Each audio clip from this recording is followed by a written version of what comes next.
You are listening to Cemetery Confessions, the world's #1 goth talk podcast.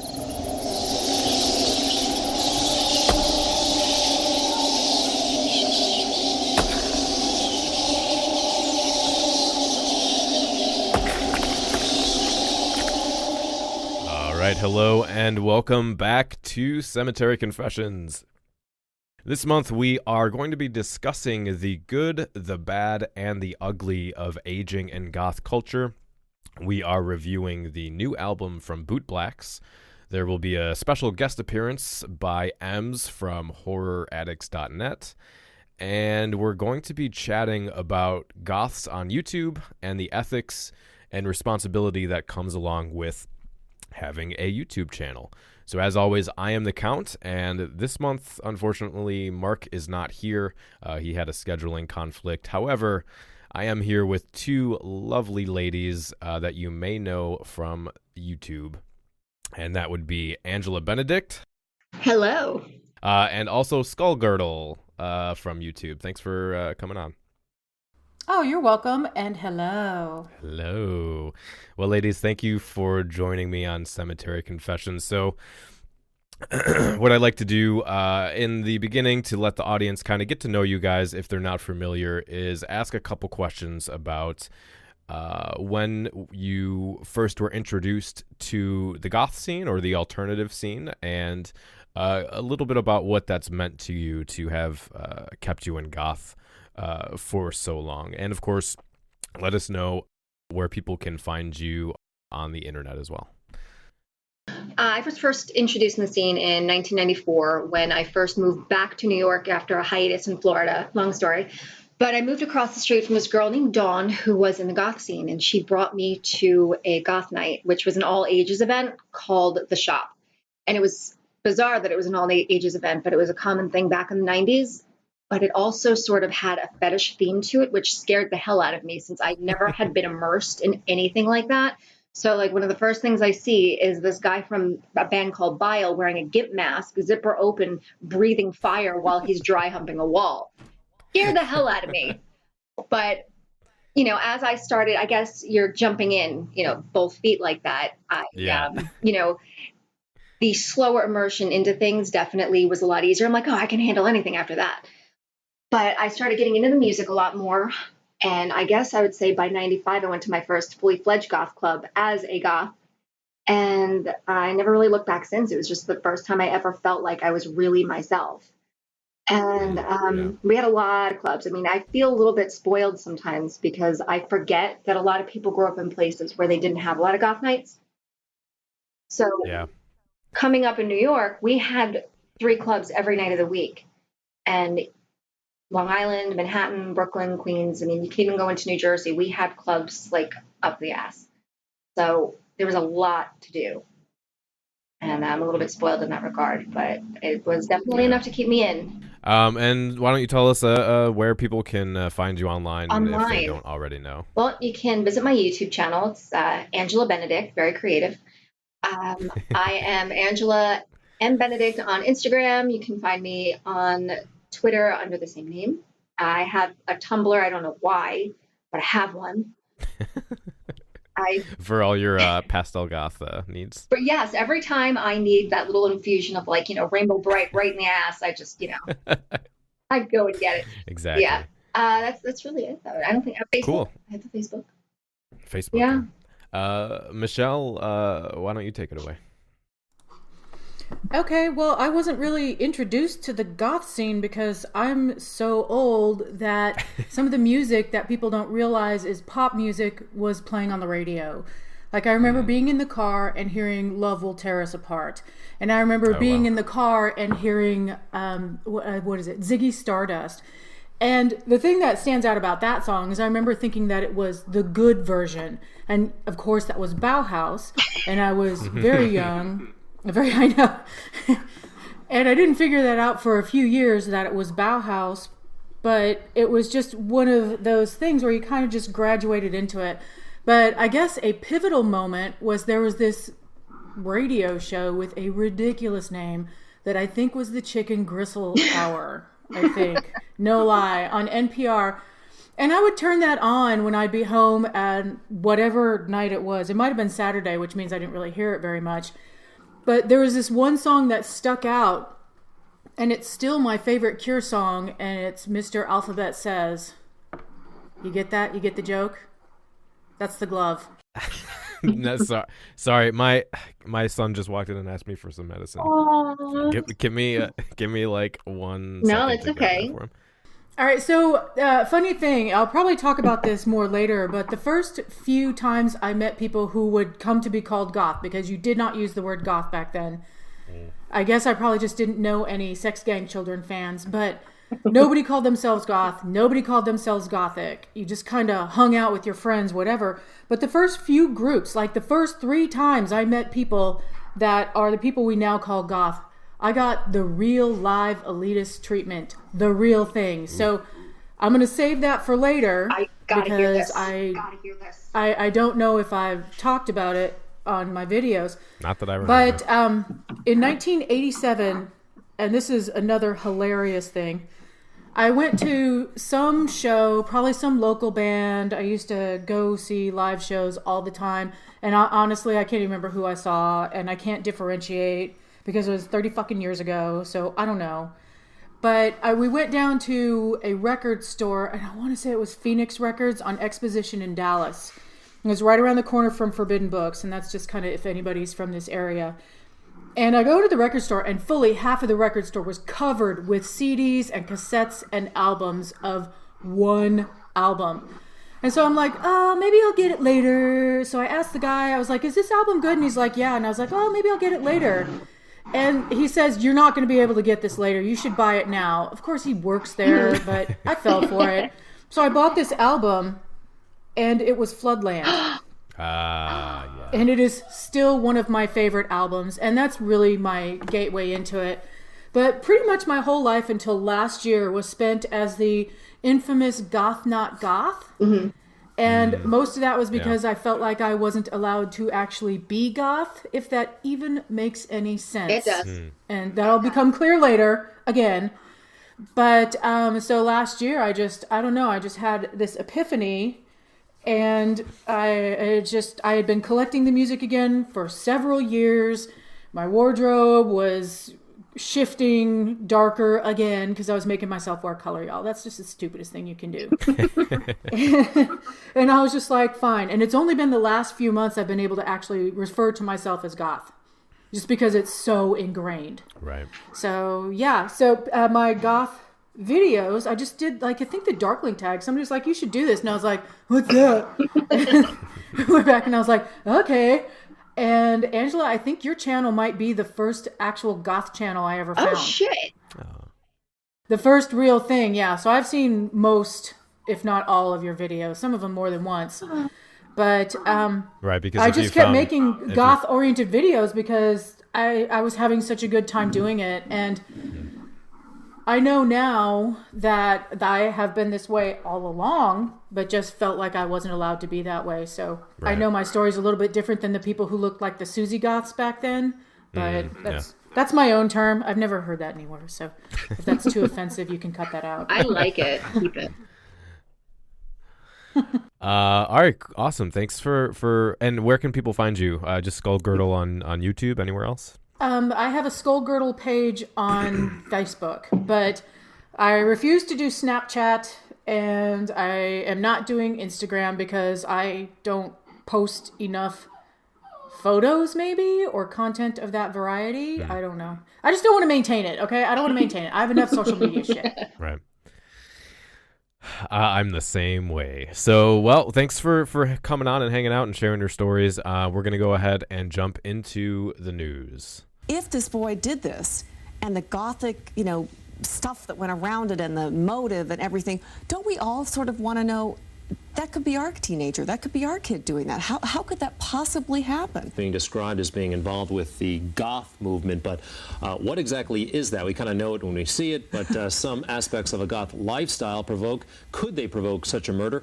All right, so this month we're going to be covering an article from a fan of the show, actually. I ran into the this blog post and enjoyed it, and then realized, oh, hey, this is someone who listens to the show. And it's titled Goth at 30 and Beyond, Insight for Baby Bats. So we'll just jump right into it here. She starts by saying, goth or not, people tend to perceive turning 30 as the magical milestone into being a real adult.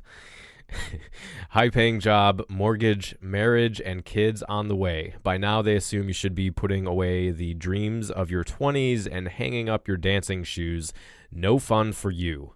You are 30 now. Time to slap on the khakis and get the middle management position you never dreamt of.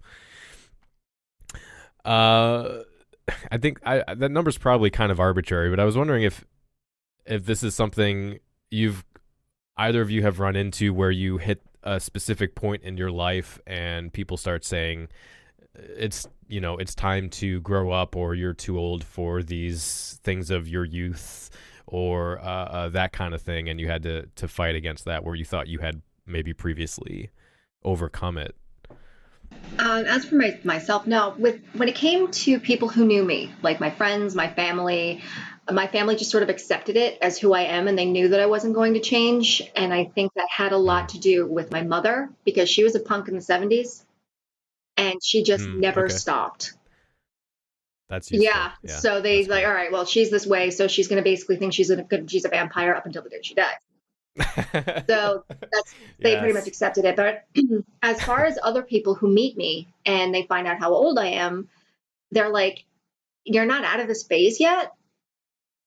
Right. Yeah. And then I kill them and bury their body. So the whole is fine. Yeah, I actually only take a small amount of shit for it. And I am 49 years old, so I am pushing 50 with a bullet train. And I think I only take shit for it, on YouTube. And it's not usually vicious.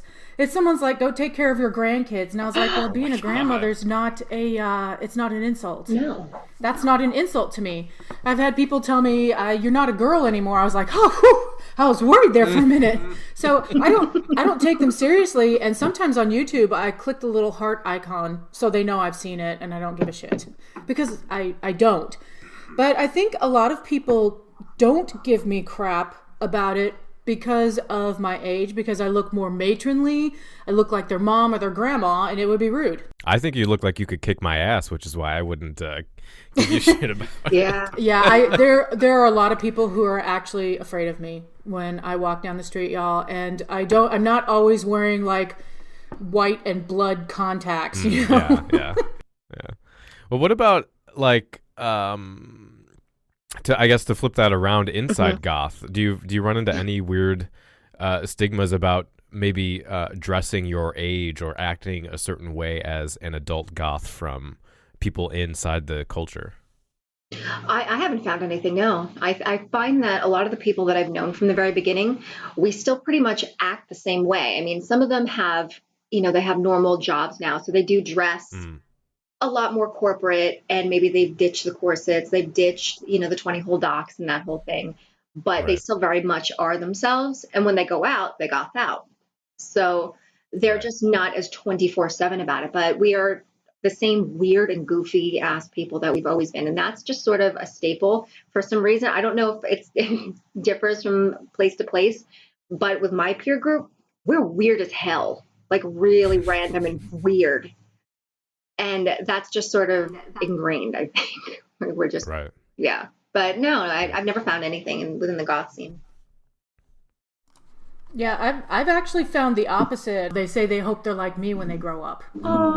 They hope they can stay goth. And that's my friends, when I'll say when I came out as goth, when I told them I was good, my best friend Angela, which is hilarious, laughed pretty much in my face. Because she's like, you're kidding, right? Oh, boy. She was there, and she's genuinely excited to see what I'm going to look like when we go out, because I will dress up when we go out to dinner in Denton. I don't have to go to a show to get a little, weird. But I have a friend who's like, well, you've always been goth. I don't get it. So they're the opposite. They're excited about it in most cases, or they are I have people across grocery store aisles to tell me how much they love my hair, etc., that kind of stuff. So I do have negative. I have some really shitball people out there, but I have a lot of positive feedback, which is great. But I look like I look for myself, so Exactly. it doesn't matter either way. Right. Yeah. Well, that is good to hear, because the reason I asked that question is I read a book not too long ago called Aging in Youth Subcultures. I don't remember specifically, but it was a bunch of different, it was like an anthology of papers where sociologists did studies in a whole wide variety of subcultures on people who were like 35 and over into their 50s and 60s. And a lot of the other subcultures, those adults reported that the kids, like the new kids in the scene or people younger than them, would sometimes say, like, oh, you're dressing too sexy now, you can't wear that anymore, you're too old, or you need to kind of tone it down, or you can only participate in certain ways. And they felt some kind of in-group pressure to act like this weird cultural norm of an older person, and I don't find that to be the case in goth, but I like to check with people to see if they have had that experience. So I guess we'll move on here. She says, these days I'm closer to 40 than 30 and hopefully wiser for the wear. Here are my observations and suggestions for younger goths who wonder what the future holds in terms of aging and goth identity. So she starts with the good. The first thing she says here is, I became more relaxed about mixing and matching different goth style genres, learning to DIY, etc. I'm definitely more comfortable in my skin at 37 than I was in my 20s, and have a better idea about what styles, shapes, and clothes look better on me. And that was definitely very much my experience as well. I was kind of a late bloomer because of the environment I grew up in. I didn't have access to different goth styles. Basically the only thing I knew was Hot Topic, because I didn't have access to a community or the internet too much. But I do find that the older I get, the more comfortable I am with myself, and the more comfortable I am trying on different types of clothing and learning new skills and stuff like that, which is definitely a benefit. Has that been the same for you guys? Let's see. For me, definitely. I probably started off by DIYing a lot of my own clothing. And the reason is because the goth clothing in my area is just so freaking expensive that it's really all we had. And I remember you mentioned something about dressing too sexy. And I think about it now and I wonder how I managed to walk around at 16 wearing lingerie, because that's literally what we wore as, when you were a female goth, going to thrift stores in the 90s, what you were looking for, you went straight for the lingerie racks, and you were looking at black negligees and girdles and all these different things, and you were putting them all together and wearing them with ripped tights, and you're basically going out in underwear. And it was a lot of trial and error, a lot of DIY, and it's a lot of just, now we're just talking fashionably, correct? Yeah. Okay. So fashionably, it was a lot of trial and error. And I didn't really learn how to properly sew, like by hand, until I was in my 20s. So when I was making things as, a youngin', I'd say I was pretty much just like taping things, tying them together. My Nana would help me a lot and wonder why I was dressing like a whore. But she didn't really question it that much. She just did it. And that's the best wisdom I can possibly impart is that if you love it, then it's never wrong. Yeah. So yeah, just a lot of trial and error. Yeah, I had to DIY and put stuff together. Of course, in the 80s, way back then, there weren't goth shops. I don't remember seeing a goth shop until like 1989. And then there could have been a sign on the outside that said, "Not for you, fatty." Oh. So I bought shoes there. I did. I saved up money and I bought shoes there. Some Dr. Martin, Mary Janes when they first came out. But I have always had to pretty much DIY or just buy black stuff where I could find it. And in thrift stores, it doesn't usually come in my size. But luckily I learned how to sew in high school, and actually pretty good at DIY. So that's kind of the 80s way anyway, you know. Yeah. So then she says, you also no longer live with the paranoia that someone will notice you've worn the same old reliable lip service dress to the club twice in the same month. Essentially, I quit caring what other people in the local scene might have thought about my style because most of them were younger, and it appeared a lot of the older people slowly quit dressing up as much or just dropped out of the scene. I think when many of us are younger, we get too stuck in specific labels or struggle with being ourselves while still performing the goth aesthetic. This definitely becomes easier as I get older. And Angela, I know that's something you've spoken to quite a bit on your channel. This idea of finding yourself and not feeling like you have to fit into, I am a romantic goth and I only watch vampire movies and I only it's really bizarre. You have to fit into these little subcategories, and it's I've never noticed anything. It was either you're either a goth or you're not, and it didn't matter what clothes you wore. I mean, you could dress like what would be deemed today romantic goth, and then the next day fetish goth, and the next day you could it was just a matter of what was in your closet. But nowadays you have to be trad, or you have to be pastel, or you have to be one of these things, or the famed health goth. Skullgirdle's favorite. What the hell is that? It's a lie. That's what it is. It's a fucking lie. But it really has nothing to do with any of those things. I mean, you don't have to fit into a specific subgenre. I think where the subgenres really belong is to categorize music, different styles of music, not a person. Yeah. Wear what you want. Yeah, it's just so far out of my realm of understanding that I don't even know if I will address it. I mean, I know I will at some point, but I'm just like, what the fuck? Why would you limit yourself to only goth things in the beginning? I don't get it. I don't get it at all. I don't get you can't wear the same dress twice. That's just fucking bullshit. I mean, I look different because I want to, because I like to be creative, but I don't have that expectation for other people. That's stupid. Yeah. I remember specifically, oh man, what year was it? It had to be early 2000s when the those little cartoons came out of the different types of goth. That I can't remember who the artist was, but they became pretty popular. And I remember there was one type of goth that was the anything goes goth, and it was just like, this is a goth that takes from all these different styles and wears whatever. And I remember thinking, isn't that just goth? Like, is it that I was already doing that? I was like, okay, well, because I was a bit younger, I was like, I guess I'm an anything goes goth. Like, it seemed odd to me that they had to categorize that away as its own thing when it's just, that's how goth is.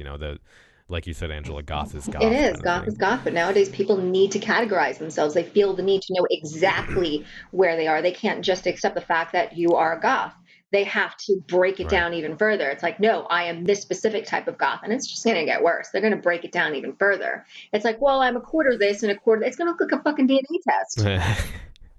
Yeah, death by 1,000 cuts. Oh my god, I can't deal with that. It kind of does my head in a lot, and I try to be diplomatic about it because I do get a lot of people who comment about it, and like, I don't know what kind of goth I am, and you see like the "what kind of goth are you" quizzes. Yeah. And I'm sorry, but it's bullshit. Yeah, they're all terrible. They are. It makes no sense. It makes no difference. You are who you are. You're into the music. You're into the fashion. You are who you are. You don't have to subscribe to a very specific little label. You don't even have to listen to just goth. I mean, like, I was listening to Expose in the kitchen this morning. How dare you? Yeah, again, outside of my realm of understanding, I just cannot conceive of the splintering to that level when really I feel that we should be supporting each other and trying to help our subculture survive. Yeah. Should be lifting each other up, not like cutting each other down because you don't fit a certain stereotype or a norm. Screw you. Yeah, I totally agree. All right, so moving on, she says, you might possibly find ways to help build the community or assist in events. When I was younger, it was really all about dancing, drinking, and dressing up. I wasn't a DJ or a musician, so I never bothered to really think about how I could contribute. Over time, however, I experienced scenes in different cities, and I learned to appreciate the community that comes with being goth much more.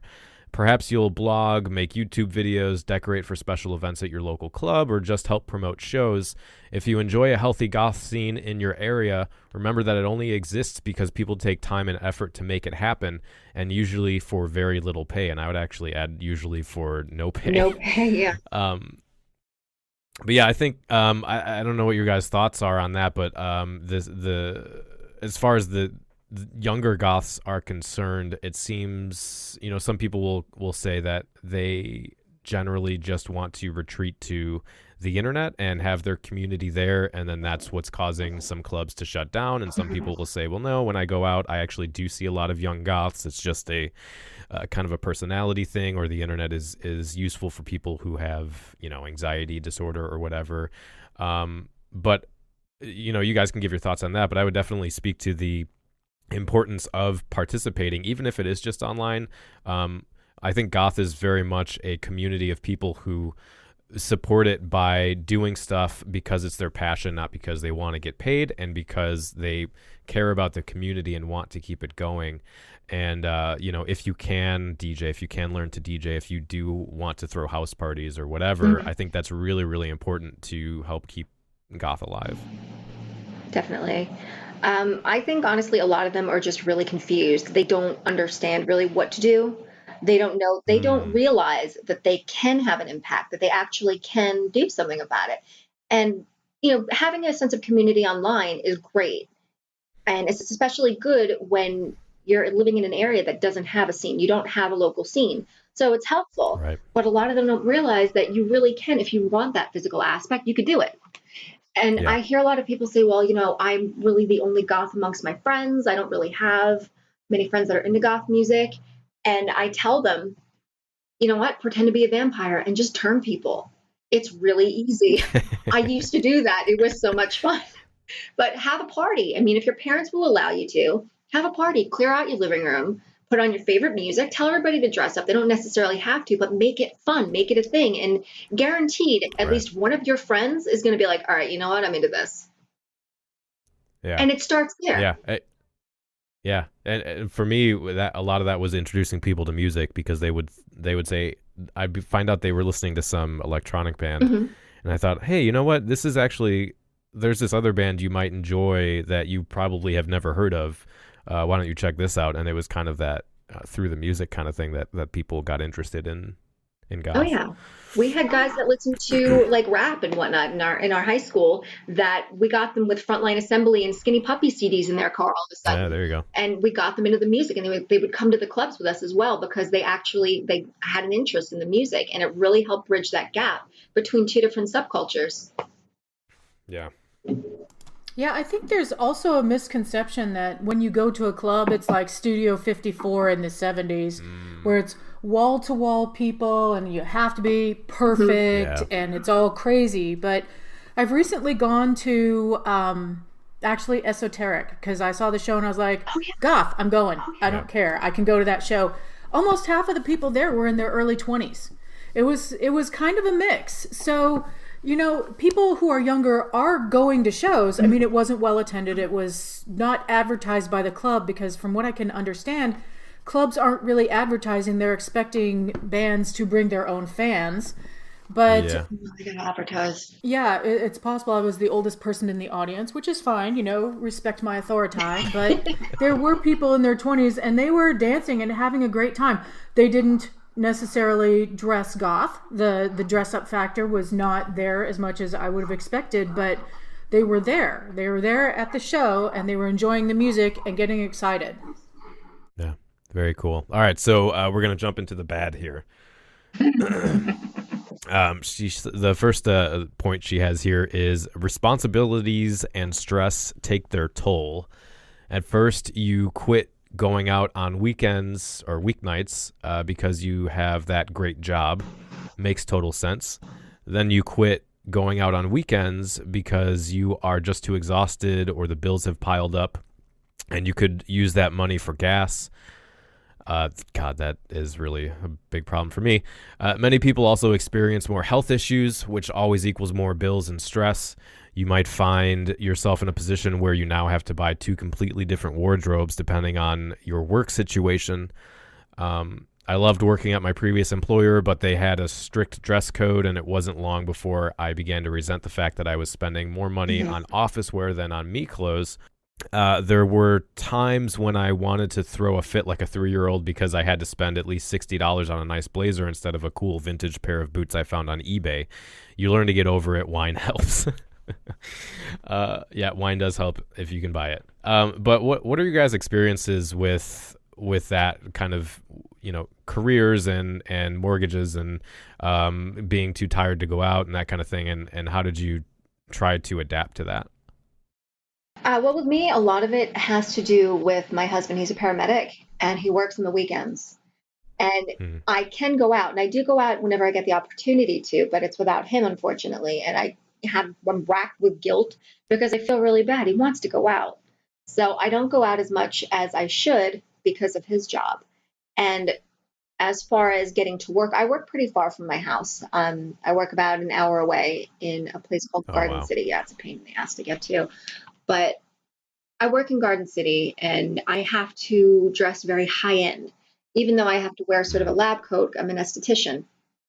So you have to look, I'm in a 5-star hotel. I'm supposed to give these people 5-star treatments as an esthetician. Well, hello, I'm here to give you your facial now, kind of thing. Right. And you have to, you have to spend money on nice tailored pants and normal shoes and all of that. And it's a pain, but I kind of bypass that by shopping in thrift stores, because luckily, if you go to the thrift stores in the richer areas, they're getting rid of the good stuff. So I'll go to places like Roslyn or Garden City or say Mineola. So these are the places where people tend to have a little bit more money. So that's where I hit the garage sales. I'll hit, the thrift stores. I'll go to estate sales. And that's a good way to bypass all of that. If you really need to spend the money on corporate wear, go to the thrift store. I don't work at a 5-star hotel, but I am enjoying being able to dress almost how I want. Lucky. Close enough, y'all. I mean, I have rainbow colored hair and I'm not fired. But for years, I worked for a school district, which was very strict. But, I went through 3 years where I wore all black every day. I was like, I'm in mourning for having to be at this job. I'm wearing all black. And then, I would throw in whatever red, or I just would buy everything on sale. I worked in the garment industry, so I am quite cheap until I really need something when it comes to clothing. But when I went corporate, I worked for bankers. And that is the most restrictive dress code. And that's where I started making myself wear color, et cetera, et cetera. Oh, wow. Yeah. Well, all my pants and skirts are still black. But there was color. There was a lot of color. But so when I came to the company where I work now, because I am in software support, I'm a product, what do you call it? Subject matter expert, whatever. Who cares? We have real live business casual.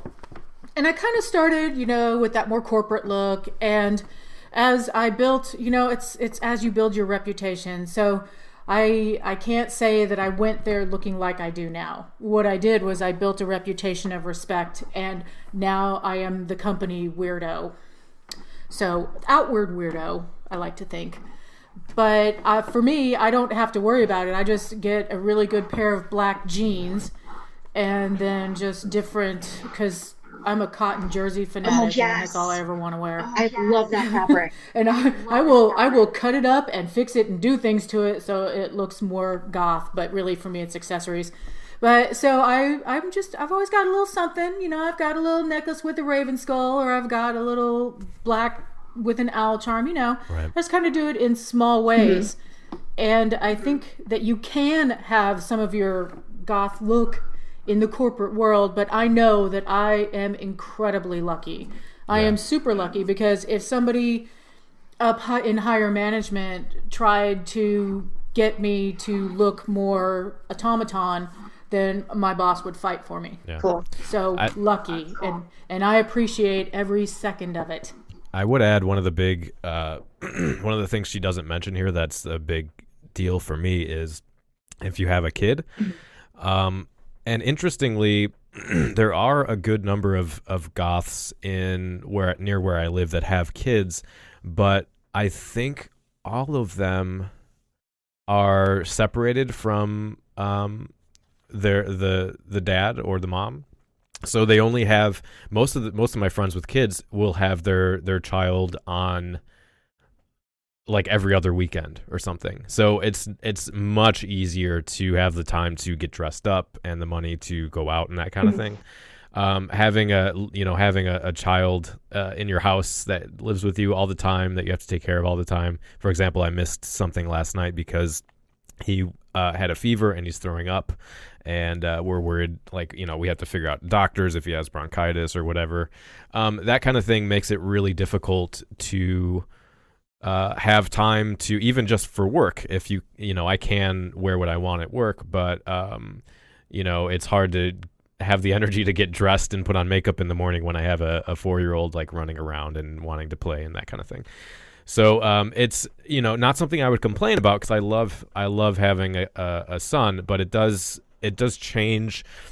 You have to adjust to how you interact with your community and how you spend your time and that kind of thing. Go ahead. Can I?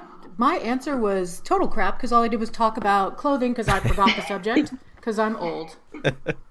So I would like to add something, that I do still go out periodically, and both times that I've gone out in the last month and a half were during the week. But when I went to the Lords of Acid and Combi Christ, I had to take the day after off, right, because I work at 6 o'clock in the morning. Yeah.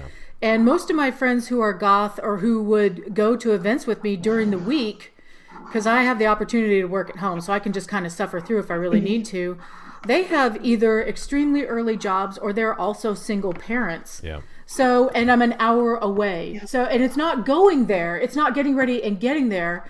It's at 1 o'clock in the morning when you still got to get your ass home. Yeah. And then carve off all the makeup and then try to get your hair into some semblance of not a rock. Yeah. It's the takedown. The takedown actually is Takes as forever. important, and the getting there. But if you're in a situation where you're just broke and there's no kids and all that kind of stuff, one thing that I did was I'd get there before there was cover. Mm-hmm. And then just suffer through with like a Coke for the night or the one cocktail I could afford. I did do that. And I went out weeknights, like 2 to 3 nights a week until I was like 42. We have going out stamina in my family, but I also don't have kids, and I am not married, so I don't have those obligations. I mean, I have dogs, but they just got to be fed a couple times a day. Yeah, it's not the same. They don't make you feel guilty for being gone. Mine does. And just real quickly to touch on the community aspect again, going back to that supporting your scene. I will say, if you do want to get involved, there are ways. Once you make some friends, people will be willing to say, hey, I can pay for the cover charge for you this time, or I can give you a ride, or I have a friend who will babysit for you, or something like that. So a lot of times, if you want to participate and you make friendships, people in the scene will be willing to help you out as much as they can, because they want to keep that scene going. Yeah, that's totally Or if you true. offer to promote, offer to promote, they'll either offer you reduced or free admission. Yeah, that's good. That's a good one too. Then she says, single after 30 and goth dating becomes a new form of hell, especially if you don't live in a major metropolitan area with a decent goth scene. And even then, it is still tricky, as we all know. Just because someone is goth, it doesn't automatically mean that you will get along, let alone be attracted to one another. Let's say there are 100 available people for you to date, subtract at least half who will definitely not date a goth. Then for every area which you are considered other by society, BDSM, pagan, disabled, child-free, etc., take away another 10 people. Finally, of the remaining people who show interest, you must subtract the ones who will treat you like a novelty toy for their amusement. This is definitely going to get its own blog post at some point. I really have no solid advice on this topic. I'm 37 and single. All you can really do is try to keep an open heart and believe that if you keep putting yourself out there, a good match will come along.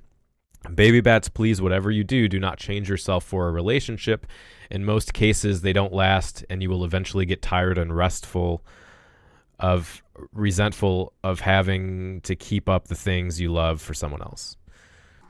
I don't generally date in the goth scene, but I have dated pretty extensively in the fetish scene, and I'll be damned if I have never dated a goth in that scene.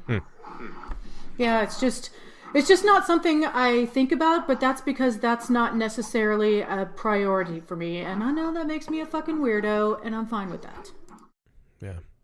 Yeah. I do see a lot of there's that old joke about how incestuous the goth scene is. I do see a lot of goths hopping around from state to state or even country to country for that same reason, because they, you kind of go through the list of available people in the goth scene, and then that's it. And then you're like, well, I don't want to be alone forever if that's your thing. And so you go somewhere else, or you start looking online for people. But I also kind of feel like definitely there's a smaller pool of people, but dating when you're over 30, I think, is always going to be more difficult no matter what scene you're into. Just because of the nature of how our culture works with people getting married and that kind of thing. Well, as the old person here who is more in the dating scene, some of the difficulty is really interesting. From a woman's point of view, the older you get, the less interested you are in marriage. Because, well, I've never really wanted to get married other than to be like normal people. Tax credit. That's a whole different thing. But there's also the thing where men are not afraid to tell you what they want, no matter how weird it is, like right away. And if they find out you don't want to get married, I've been dropped like a hot rock, because I'm like, yeah, I don't see how marriage benefits a woman. Right. So that's kind of the statement where they just, I don't know. It's kind of like your priorities get different. Men get older, they're like, oh, well, I want to be married. And women get older, they're like, yeah, no. Yeah, I don't personally have too much to speak to this, because I have been married and I've been with one person for like 12 years. So, sorry, ladies. It was funny, like 5 years ago when I started trying to get back into the goth scene in Chicago, and I would, sometimes I would go out to a new place by myself. It was like, as the new person there, it was like vultures on a carcass. It was just, everyone wanted a piece of my ass. It does do the ego well, though, you must say. Yeah, it did. Oh, absolutely. Yeah. Buy me a drink, and then I'll tell you I'm married. All right, so the ugly. You will lose friends, even fellow goths. As mentioned previously, around 27, the amount of peers that still went to clubs or dressed up began to decline. As many people marry, have kids, or get promotions, their focus changes, and that's fine. I don't judge it, but don't say I didn't warn you. And I actually have the opposite problem, because of my friends. I have more goth friends, but they all go. Most of them live in Chicago, so they all go out. It's easier for them to get out, and they don't have some of the responsibilities I do. So it's like I have all these new friends, or all these friends, and but I can't hang out with them. So, but yeah, I try to, do house parties and things like that. But I don't know. That's probably specific to a person rather than a necessary, like a truth of getting older in the goth scene, losing friends. Well, some of mine have moved away, and a lot of them are not, I don't know. I guess you'd say they're not goth. I hang out with people who you would call darkly inclined. Yeah. Some of them are quite darkly inclined, but one of my goth friends from my youth now lives in Massachusetts or something, so it's really hard to get together and go to a show. Yeah. All right, so the next one is, she says, as far as non-goth friends go, there's a higher risk of these friendships fizzling out for the same reasons mentioned above, but also there's pressure of dressing your age once you start to be around other people's kids, or even just go out in public. By this age, your friends have also found their tribe, whether that's their church, country club, dance moms, whatever. And I wouldn't hang out with any of those people probably. And you will notice that many of them become molded by the social group in terms of how they dress, activities they enjoy, and you are likely to see a change in their political views. Have you guys lost friends that way, as far as just growing up together or aging through some stuff with a friend, and then they end up becoming part of some other group, and you just have no value system in common anymore and kind of grow apart that way? Yeah, well, one of my best friends specifically, she and I were we were almost sisters, and she became part of a group called Being an Asshole, and I just don't subscribe to that. So she and I don't associate any longer. But no, well, that is actually true. But for example, I hate being political, but anybody who was really a Trump supporter, I kind of fell out with, because it was kind of a direct threat to my marriage, because I'm married to an immigrant. And now since he came to power, we can't visit back to the UK. We have no idea, because we don't know what executive orders this guy's going to sign. So, and he's kind of got a hard on for anybody who wasn't born in the US. So it was kind of, anybody who's a close friend of both myself and my husband's, and they support him, it was almost like a kick in the face. And they were really hardcore about it, and really getting into it on Facebook. Like, anybody who isn't a supporter, it's like, oh, okay, goodbye. And I never really looked back. I can't really be part of that. I have some very good friends in the goth scene here that are dreamers, I think is the term, where their parents came illegally, and then they were born as citizens, which was not something they had a choice in. And they did the same thing. They're like, if you support Trump, I can't associate with you anymore. You're like a direct threat to my existence, basically. Both of my sisters are in same-sex relationships, and to me, when you're supporting Trump, you're hating on some of my favorite people in the world. And I have Latina friends that are feeling that crunch, and it's just, I don't know. I only have a couple of friends that kind of thing happened to, and I myself am actually pretty political, and I just can't deal with some of that bullshit. So yeah, I've gone through and taken out quite a few friends that weren't that close or whatever. I just don't talk to some. I'm just like, do you find it difficult to discuss it? I'm sorry. Do you find it difficult to discuss politics? Do you try to keep politics sort of off your tongue altogether, just because No. No, because I am staunchly, adamantly equal rights, and I am also a supporter of immigrants, because I believe that we are a nation of immigrants.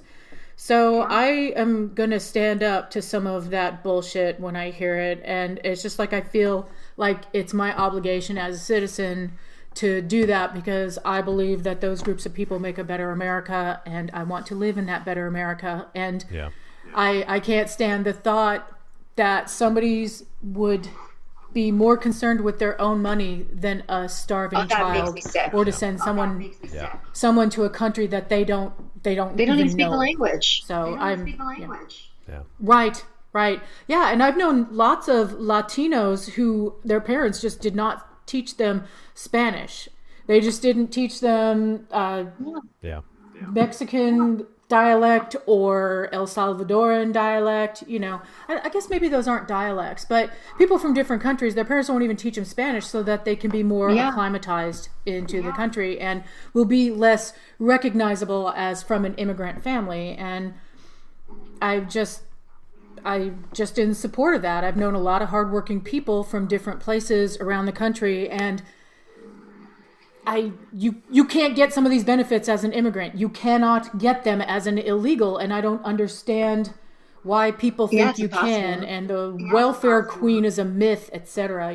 So I'm pretty political. I've had to tone it down a lot because it's so upsetting to me, and I realize that my anxiety has been very high, and politics is a very large part of it. So I have had to tone it down, and I can't read a lot of stuff because the fear starts to really get to me. Things are scary right now. Yeah, pathetic. It's terrifying, and if I think about it too much, I will actually start to cry. Yeah. So I try to make a point of not talking about politics on the show, but we are going to do an episode next year, I believe, where we're going to kind of discuss whether or not goth is or should be apolitical, like not relating to any political ideology, or if it is more left leaning. So yeah, I think that's going to be an interesting topic. So she has I'm going to skip a little here. She has some advice for making friends in the scene if you're losing friends. She says, as you age, all you can do is keep an open mind, be welcoming of the baby bats and the lone wolf at your club you might have ignored in the past. Cherish the opportunity to connect with people in your scene by being willing to say hello to a stranger. And that's really useful. It's probably something once you get into a scene, usually you're more open to talking to random people or saying, like, finding someone on Facebook. What I did. I would find people and be like, hey, can you give me a ride? And I'd try to get rides from different people throughout the month, and I would meet their friends and become friends with them that way. But the thing is, once you kind of get into a group of people that you do connect with, it's really easy to stop there. And then what you see, at least in the bigger cities, for me at least, is you have a bunch of groups of friend circles, and none of them necessarily interact with each other except for the new people who you'll see kind of jumping around between different groups. But people kind of start to settle, and I would encourage people to when you go to a club and you see there's this group over there, there's that group over there, if you can do it, if you can take some Xanax or something, just go say hi to people, and that's how I've met some of my best friends now, is just taking that chance to say hello to a stranger. Definitely.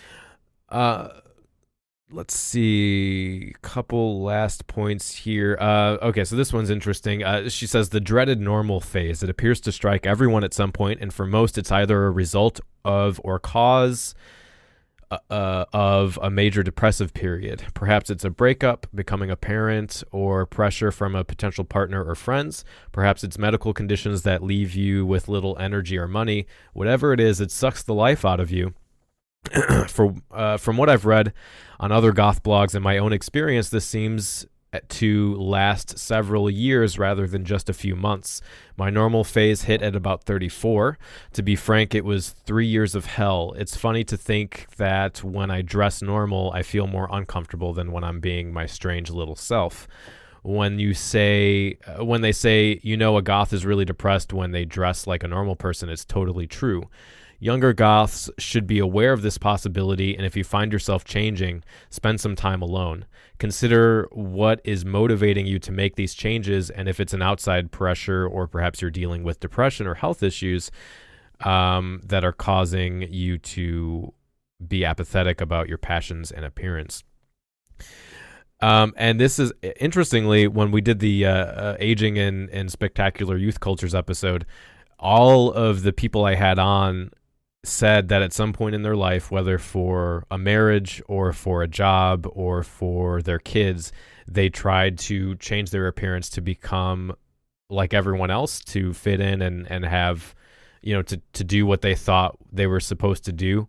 And all of them expressed feeling miserable and terrible, and then having this experience of coming back home to goth and realizing once they let go of that they felt like they were being their truest selves. And I think both of you have had similar experiences as well. Yeah, definitely. I think it was about from age 27 till I'm guessing about 30. I would really have to look back through past Facebook messages to really see. But if you do a Google image search of me and you see me wearing gray in any of those photos, you can tell that was the period, because I only wore the color gray. And I was in a relationship which was very abusive, and I couldn't really get out of it because it was marriage, and it was my first marriage. And ironically enough, he was British as well. But what had happened was I didn't realize I was basically with, I guess for lack of a better way to put it, a shapeshifter. He kind of went along with whatever fad was cool at the time. And when he and I first met online, this is like back in 2000 and maybe 2003, 2004, this was on LiveJournal.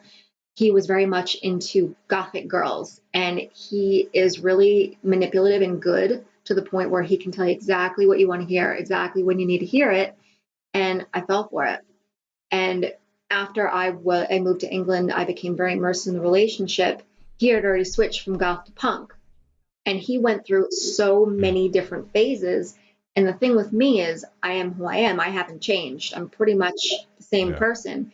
And I was getting a lot of verbal abuse. I was getting made fun of and shamed for being into goth. It's like, look at you. You don't change. What's wrong with you?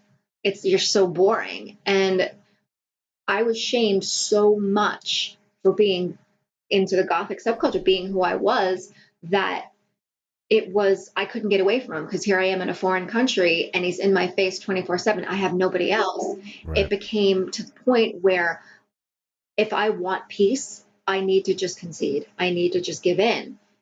And there was a period where I didn't listen to any goth music. I had no personality of my own. I was horrible. That's when my anxiety kicked in. I started having panic attacks.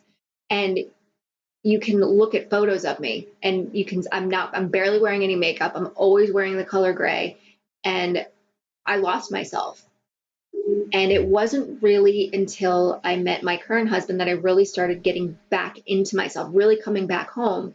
And what really drove it home was starting my YouTube channel, is when it was a huge help in really bringing myself back to where I was. It was like hitting the reset button and finding who I was. But it's true. She's absolutely right. It could be a relationship that causes a major depressive period to where you just completely lose all semblance of who you are, because it's so much easier to just give in and have peace and say goodbye to the person that you are than to just fight. Because when you fight, it's just so much worse. Yeah, I have what I would call fat girl syndrome. And that is the trying to fit in, because I'm very morbid. I've always loved funerary service and all that kind of bull crap. But, just always trying to fit in. And when I went corporate from, public, I guess, I don't know how you do that, but when I went to the corporate world, I felt like I had to look more like corporate people. So that's when and it seems like such a small thing, adding in that color, but I also did something similar to that in the pagan world when I was younger, because, colorful tie-dyes and just this whole, I guess, Renaissance kind of look was very popular in like greens and browns and stuff. And so I did some of that, not exactly like everybody else, but I did some of that, and I was always trying to fit in.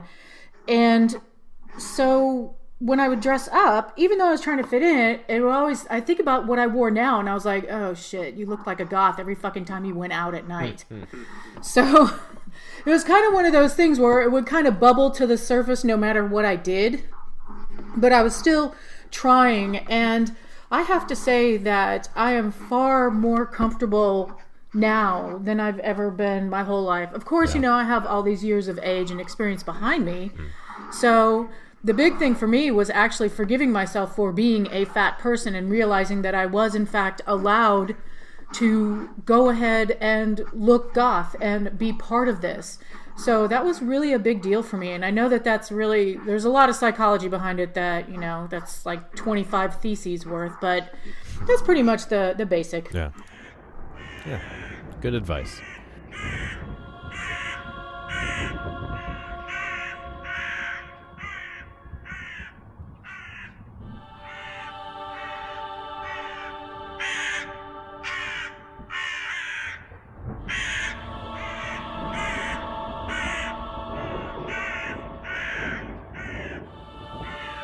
Album review. All right, so this month we are reviewing the new album from Bootblacks, titled Fragments, and a little about the band from their Bandcamp page. It says, New York post-punk Bootblacks have been enthralling live audiences from the U.S. to Europe since their formation in 2010. Bootblack sound is ably described as a balance of contradictions, pensive and buoyant, referential and modern. So to start off, we're going to play a track from the album, and that track is titled Reincarnate.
right, so I'll give my thoughts on the album in general. I'm not super familiar with Bootblacks, but this album, well, actually, I know about them from a past guest of the show, Michelle, because she lives in New York and she's a big fan. I thought the album was enjoyable, though, and I thought it had a lot of good dance floor tracks, especially if you're going to a kind of shoegaze night like the one we have in Chicago. I thought they did a good job balancing the guitar with the synth and more subdued kind of dark wave sounds and shoegaze sounds. But it was a bit difficult to get into the album, I think, because of the first track, Hold and Dissolve, was a really good opener. I thought track 2, which was called The Longest Night, fell flat. I did like some elements of it, but I thought it was too repetitive and kind of one-dimensional. So that kind of made it difficult to enjoy the rest of the album. I like the vocalist, but I don't think there's anything really unique or extraordinary for his performance. It's kind of the standard mid-range vocal, male vocal with a lot of reverb on it, which I like, but nothing to write home about. I really loved the track Sudden Moves. It had just the right kind of swishy sadness to squirt my brain juices. It's kind of languished, and also has a lighter side to it. Another standout track for me was For You, which really evoked the 80s. In my opinion, it had some of the synth sounds that I associate with the 80s, but it had this weird way of making me feel like a kid in kind of a happy kind of way. So overall, I enjoyed the album. It had a bit of variety. There were some tracks like Gone and A Pale Fire that were more electronic heavy and broke out of the mold for the rest of the album. But it did have some tracks that I didn't really enjoy, and it wasn't, as a whole, I don't think it was really too much of a standout of the typical thing you would expect. But that's also probably just due to my personal taste. So for me, I would give it a 3.5 out of 5 and recommend you listen to it on Bandcamp before you buy. Yeah, I'd agree with that. Listen to it before you buy, because when I first played it, Hold and Dissolve, I was actually pretty excited about, because that's kind of my kind of song, and there were some elements in it that bordered a little bit on industrial, which makes me super happy, but then the rest of the album didn't sound like that song. Yeah. And it might be A Pale Fire that I was like, nope, I gotta fast forward through this one. But also the other song that I liked was For You, Lois. I thought it was pretty nice. Yeah. But a lot of this album just kind of blends together for me. Yeah. But really, I loved Hold and Dissolve, that first song. I really, really enjoyed it. But I guess this album is like background for me. Like something I could put on while this is going to sound terrible, but it's not. Put on while I'm cleaning house. Mm-hmm. Or doing something else. And it's very pleasant. It's quite pleasant. But it's also, for me, not something that stands out. But that could be because, for me, I'm more of a fan of gothic rock. And like I don't want to say industrial because I don't know a lot about industrial. But I tend towards gothic rock and industrial.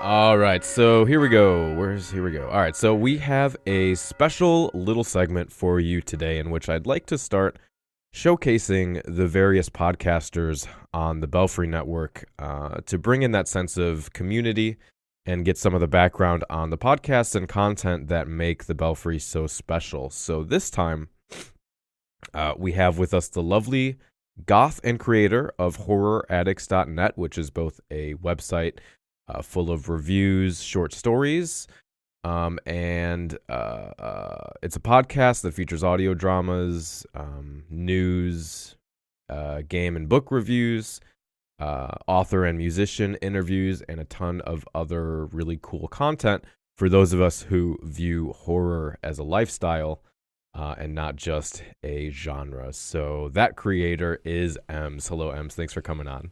Hi, thanks for having me, and thank you for inviting us to the Belfry Network. When I got your email, I was excited, but I didn't know what it was all about. So now, a couple years later, I think it's been like a year or two, something like that. I'm not sure I knew what it was all about. Really, we're just kind of figuring it out as I went along. But yeah, it's really your show is really was one of the staples I wanted to have on because it's so unique and it's so authentic and really brings something, I think, to the kind of amalgam of different resources and topics within the kind of alternative umbrella.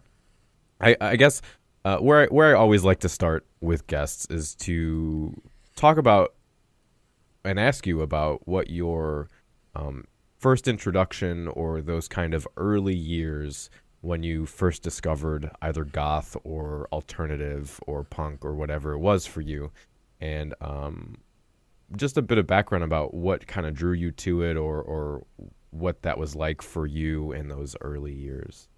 Okay, well, looking back, I had this mysterious darkness kind of loved stories about, women in lighthouses, their husband had died and they were now in love with the ghost and all that kind of stuff. I liked all that dark gothic kind of fiction, like when I was young, way young. So, but I didn't really know what goth was, and I don't think it was as prominent or it just had created or something when I was in high school. We called them new wave, and it wasn't, I think we talked about this before. It wasn't, nobody knew the word goth or what it meant. Right. But when I got older in high school, I started going, God, I want to dress like that. I like those people. I started being friends with some of the, new wave kids. I just was really poor. So grunge was a much easier way to dress. Yeah. It's like thrift store, plaid shirts and, ripped jeans. That's easier. Right. Yeah. When you have no money. So I didn't actually start dressing like that until I was in college. And that's when I really knew about goth. And this was the early 90s. So it was really at that, prime glory days that they call it, like beautiful people going to clubs, actually dressing like that and being okay with it and liking each other and liking the music and, listening to Susie or Thrill Kill Cult or, all those kind of bands that we just ate up. Yeah. And so with horror, obviously that's been a running theme through your life. Were either of those kind of influenced by each other, or what was your sort of what kind of got you into horror? What did you have, like a come to Jesus moment where you realized this is the kind of storytelling I want to get into, or something like that? Yeah, absolutely. There was a come to vampires moment. There you go. That's much better. There was. I was born again in the blood. God, that was so corny. In college, I had started getting into like the goth dress and stuff. That was the first thing that I saw because I really loved how classic it was. And being a blonde my whole life, I started dyeing my hair black and doing the makeup, and I was really into Egyptian lore and stuff. So I was doing the Egyptian eyes and all that stuff. So I started, I guess, with the fashion, and then I came across Anne Rice's work, and I know this is so cliche, but a friend of mine in college lent me a book called Feast of All Saints, and it was my first book I read about her from her, and it was really deep and made me cry and have all kinds of life feelings and all that kind of stuff. And then I went to the bookstore, and this guy's like, I'm like, do you have any other Anne Rice books? The name is Anne. He's like, why are you freaking spelling it for me? Like, that is the most common, you know? Like, he totally knew. He goes, this whole shelf unit. And I was like, what the hell? Oh, you know? So the first one I got was Interview with the Vampire. And I had never liked vampires before. I never knew really anything about them. But I read it and I was like, oh my God. And I went back to the used bookstore again and again and again. And just like read all of her vampire stuff in like the matter of maybe 2 weeks. So that was the aha come to vampire moment that, you know, drew me in. I was gonna say, you know, cliches are cliche for a reason.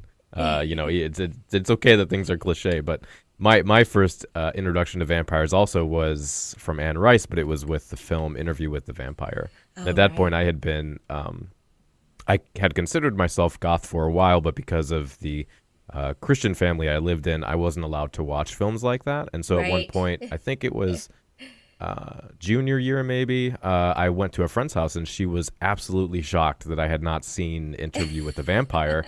So we immediately sat down and watched that, and it just, I was in dreamland for years after that movie. It was incredible. So, I wanted to ask you then, moving from your youth to now, and that stuff having stayed with you, especially in the kind of goth alternative realm, and just even with horror, there's often a stigma behind that. Have you found that expressing yoururself in that way and being unique and being into what you're into, that it's brought its own kind of difficulty into adult life? Yeah, I mean, there's definitely some kind of stereotypes that revolve around how I dress and how I am, and I used to work for a bank, so that tells you pretty much what hell I went in through. But what I am proud of, and this is maybe really dorky and like, ooh, but what I'm proud of is that I was in the bank and I was dressing like I was dressing, and people had all these ideas about what I was about and what I did with my free time. Right. I do not sacrifice virgins, or you know, I don't think I could find one in this town if I looked. But I don't bite off the heads of chickens or do anything like that. And I worked my way up. I'm pretty like climber, like ladder climber woman when I'm in a job. Unfortunately, it's like something that I can't stop, and so I worked my way up. I was a supervisor, manager, and at that point, suddenly the people around me were like, hey, maybe these people who dress in black and like Halloween a lot and have spider webs on their cars and all that kind of stuff, maybe they're not so bad, because I was like changing the image of, you know, that, because a lot of people think that if you're goth or you're, you know, alternative, that you're on drugs, always drinking, you know, a slouch. Well, that part's true. Oh, sorry. Yeah. Well, yeah. A slouch that can't get into work on time, don't have quality work, you know. And I always prided myself as being like a good employee. Yeah. And it totally changed their viewpoint. Yeah, sure, when I came around with little Christmas goodies and was like, oh, here, Merry Christmas, and threw some tinsel on them or whatever, they were freaking out because they're like, what? I didn't think you believed in that. I'm like, oh, God. Yeah. Yeah. Unfortunately, I had the opposite experience at my previous job at McDonald's because I went up from just, you know, basic through a few different positions up to assistant manager. And it ended up being where when I had first started and I was just working in the drive-thru or whatever, they didn't care about how my hair was or if I had nail polish or eyeliner or anything. But as soon as I started getting into higher and higher positions, I started having talks with like corporate people and whatever, saying, you know, you actually need to stop doing this or dress this way or whatever. So it was very much, but I think that was kind of just the corporate McDonald's machine in that instance. You know, I was still myself and I was still working hard and still, but they were like, yeah. And that's why I had to get out of that job, because I felt like it was progressively more and more putting like a vice grip on who I was as a person, and yeah, having to pretend to be something else every day, it gets pretty exhausting. So it does, and I'm sorry that you had to go through that. I know some companies are really like that. I can remember this one time that is hilarious to me. I was fed up with the bank, and I was like, fuck it, I'm getting... Oh, sorry. Is there language allowed on the show? Yeah, go ahead. Yeah. Okay, I was like, fuck it, I'm going to get a new job. And so I dyed my hair all black, because, usually I'm colors. Right. Colors and black. And I dyed my hair all black, and I came in, and I was kind of grumpy, and I came into the thing, and my higher-up manager is like, oh, you dyed your hair? And I was like, yeah. And she's like, oh. And then they go, come over here, we're going to talk about stuff. Oh no. And all of a sudden they awarded me like this giant award because I had helped somebody catch it was like fraud, credit card fraud, and I had caught a criminal.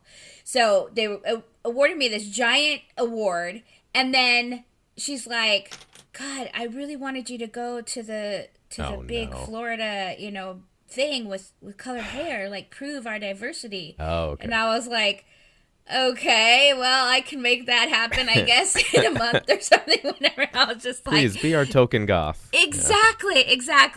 And, coming from her, I know that she didn't mean it, because she was, like, a strong gay woman in the workforce, right, and that was yeah. still, like, kind of an issue. Yeah. But at the same time, I was like, oh, God, you only want me for my colored hair? Fine, whatever. So, well, let's go ahead and talk about your creative projects and let people know what you have going on there. For people who don't know, I mean, you run the horroraddicts.net website and podcast. Fill us in a little bit about the history of that and what is kind of going on over there, why you started it, what kind of drove you to do that. Okay. Well, Horror Addicts started after my first novel was podcasted. I was podcasting Nights. I had finished it, and I didn't want to lose all my listeners that were, tuning in every week, listening to my book. And so I was like, okay, I'm going to make some other kind of podcast. And I had tried, I had this really old podcast called Office Angst. I don't think any of your listeners will remember it, but but it was about being in the corporate world as a goth and like dealing with all the drama and all the stereotypes. And so but it got really old. I think I did like 30 episodes, and it was like, okay, I'm so sick of like complaining about what's happening to me in the cube life, I mean, it's good because you can get together and complain about it, but at a certain point you're like, I need to focus on something happier, right? Yeah. So you decided to focus on violence. Right, exactly. Or at least I had a weapon, Yeah. But yeah, so my husband's like, why don't you just do something general, like horror? And I was like, yeah, let's do horror. So it went right along with my vampire theme, and I started it up with just me, and my husband would sometimes do little like movie reviews, but nothing intense. And then as I started doing it, people would email me and say, oh my God, I love the show, can I be part of it? And I'd be like, okay, sure, yeah. And so I started getting staff, and they were just people that were so interested in horror and being part of the horror lifestyle and talking about movies and talking about books, that they wanted to contribute in some way. And so now I have a larger staff, and we've snowballed into a blog, and it all has come from horror addicts that have joined staff. So like I had the podcast, and then someone joined and said we should have a blog, and so I was like, okay, so we started a blog, and then one of the staff members goes, we should publish books. Okay, so so it's kind of just snowballed from that, and now we are a podcast, a blog, a publisher, and it's going really well, and I really enjoy it. So do you remember how long ago that first podcast was? Yeah, I think it was 2008. Yeah. Oh, wow. Okay. Yeah. Right, I started OG. podcasting in 2007, so I'm pretty sure that, Okay. Yeah. That's it was crazy. way back. I wasn't in the first phase of podcasters like Scott Sidler and Right, those yeah. guys. But I was in the very second wave of them, and Yeah. it's so long ago. Yeah. Yeah. Well, in podcasting years, anything over like 2 years is forever ago. Right? If you're still doing it. Yeah. Right. So, well, I guess kind of along those lines, I'm interested in what, as you know, as someone who does this myself as well, what kind of is there like an ethos, or what is it that is, because podcasting, and especially if you're running a site with all the content that you put up, it's so much work. How do you kind of find the time and the energy to do all that, and to, you know, work with everyone else that produces content on your site and get that all together? I know you guys do seasons, that probably helps give you a break, but I mean, it's a lot of work. It is. It really is. I have a lot of staff, which I'm really thankful for. I have three key members that really help. David is awesome, and Stacy runs the blog, and Dan is our head of publishing. So they help me. But it is a super amount of work, and I don't think it would have snowballed into that if I didn't have help. So I'm really thankful for them. But I'm also OCD and like hyperactive, so it's like I always have to be doing something, and I always look at it as, you know, whatever listeners I get on this cast. Number one, I know they're going to come for the right reasons. I know they're going to like horror. They're going to enjoy it. And I love bringing enjoyment to people. And then also my horror books, you know, I can funnel into that. You know, this is what I'm writing now. And this is how, you know, this is how the world of vampires looks for the new year, 2017 or whatever it is. And I like to weave what I enjoy, writing fiction, into the cast, and that's why you'll never see us be a complete movie cast, like two guys sitting around discussing a movie, because there's 5 million of them, and I would rather concentrate on like the fiction or the fashion or the, you know, art, the crafts that we can do that are, you know, horror or goth. Well, so yeah, let's go there then. You just released a book titled Clockwork Wonderland. Yes. Which is a horror anthology. And by the way, thank you. I know you've put out a few of those, I think. But I love the horror anthologies. I really like being able to kind of read a story before bedtime. Oh, cool. You know, and so I think we need more of those. So I'm glad you put that out. But let's. I'd be interested to hear kind of a bit about the book and the themes and why you put this one out, and maybe even from the publishing side, now that you're doing that, kind of what that experience has been like, and how that has informed your writing, or how you approach stories and that kind of thing. Okay, well, Clockwork Wonderland is Alice in Wonderland, obviously, but turned on its ear. I mean, we added clocks and we added murder.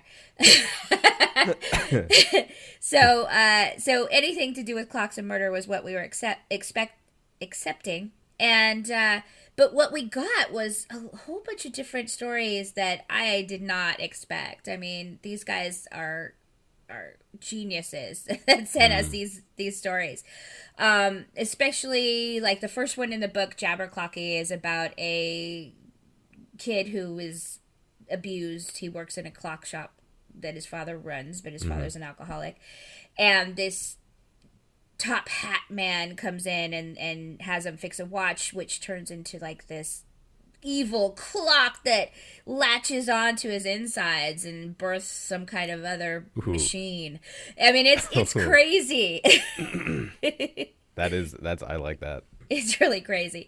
And that was actually written by Jonathan Fortin, who is now our next great horror writer winner. Hooray! I know, it's pretty amazing. And for anybody who doesn't know, we ran the next great horror writer contest on our show this year. And gosh, those guys went through 13 challenges, kept writing brand new fiction for us, and all came down to one winner, who is Jonathan Fortin, and he gets a book contract. So it's pretty cool. Now with publishing, that was something, like I said, we kind of stumbled into. We did a couple of charity anthologies first to kind of see where we were going, and man, was that a learning process. Yeah. Mostly who to trust, who not to trust, and how the whole system was going to go. But we've been doing it for a couple of years now, and this Clockwork anthology, I think, is the best one we put out. Although I have to say, the Horror Addict's Guide to Life, because it's so dear and near to my heart, that one was really awesome. Yeah. But we also have a new one coming out. The submissions close on Halloween, so I don't know if you'll be posting this before Halloween. But Crescendo of Darkness is our one for 2018, and it's horror music related stories. So it's not a horror musical. Don't get me wrong on that. But it's stories that have to do with, evil musical instruments, or the devil coming to you through music, or, things like that. Awesome. I hope I answered your question. No, yeah, you did. That was great. And Okay. For anyone who wants to take a look at that book, or even horroraddicts.net or the podcast, I will have links for all of those in the show notes, but you can also just Google it. You can, the books are all on Amazon as well.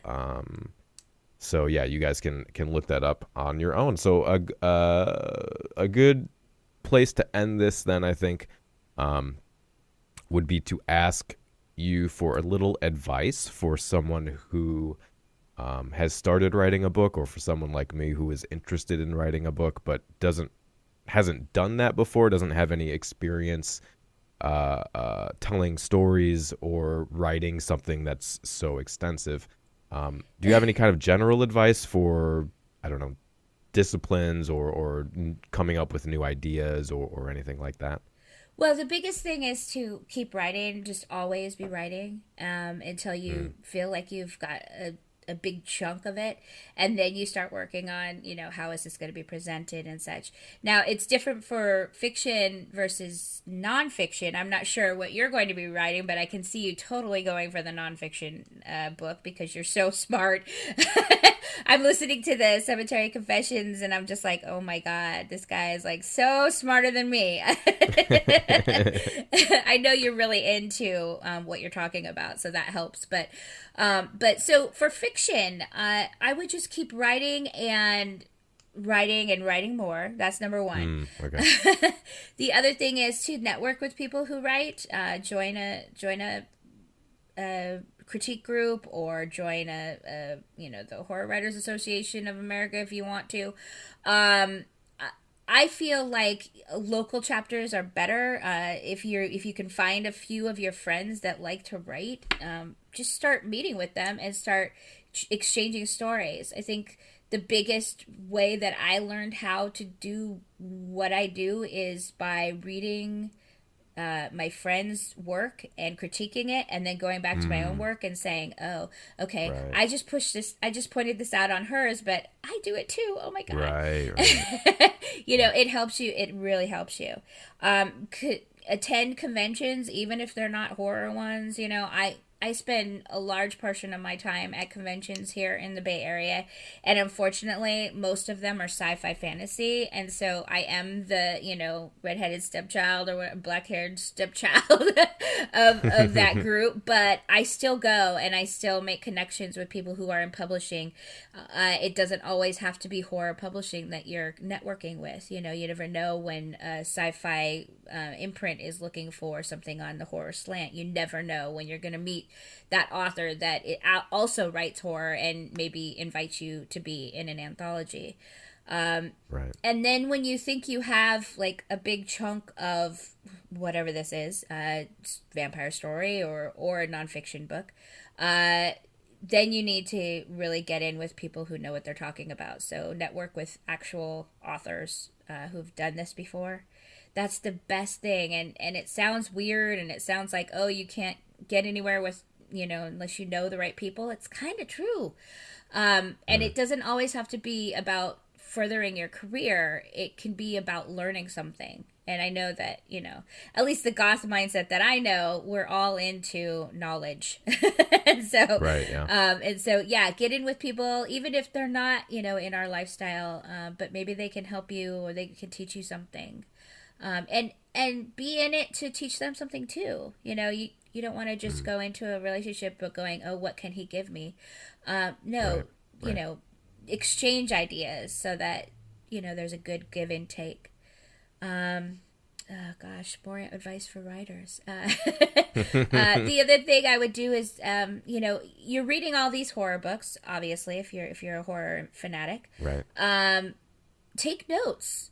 What did the author do well? What did they not do well? How is their table of contents? How do you want your story to flow? Right. What does their cover look like? What kind of readers are you looking for? One of the biggest things that you'll be asked if a publisher picks you up is, who do you write like? So you need to know those other authors that are maybe, their fans would like your stuff. Yeah. So just be in the industry, even if you're not published yet. Right. Awesome. That's wonderful advice. Thank you so much for that.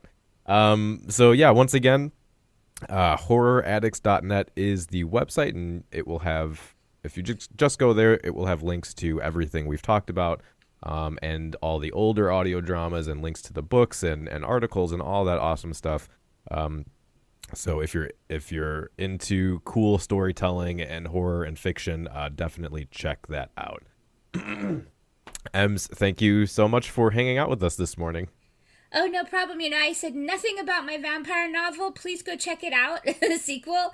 It's called Dust Warriors, and if you would like to find out anything more about me in particular, you can go to emsbox.com, EMZBOX, and everything's there.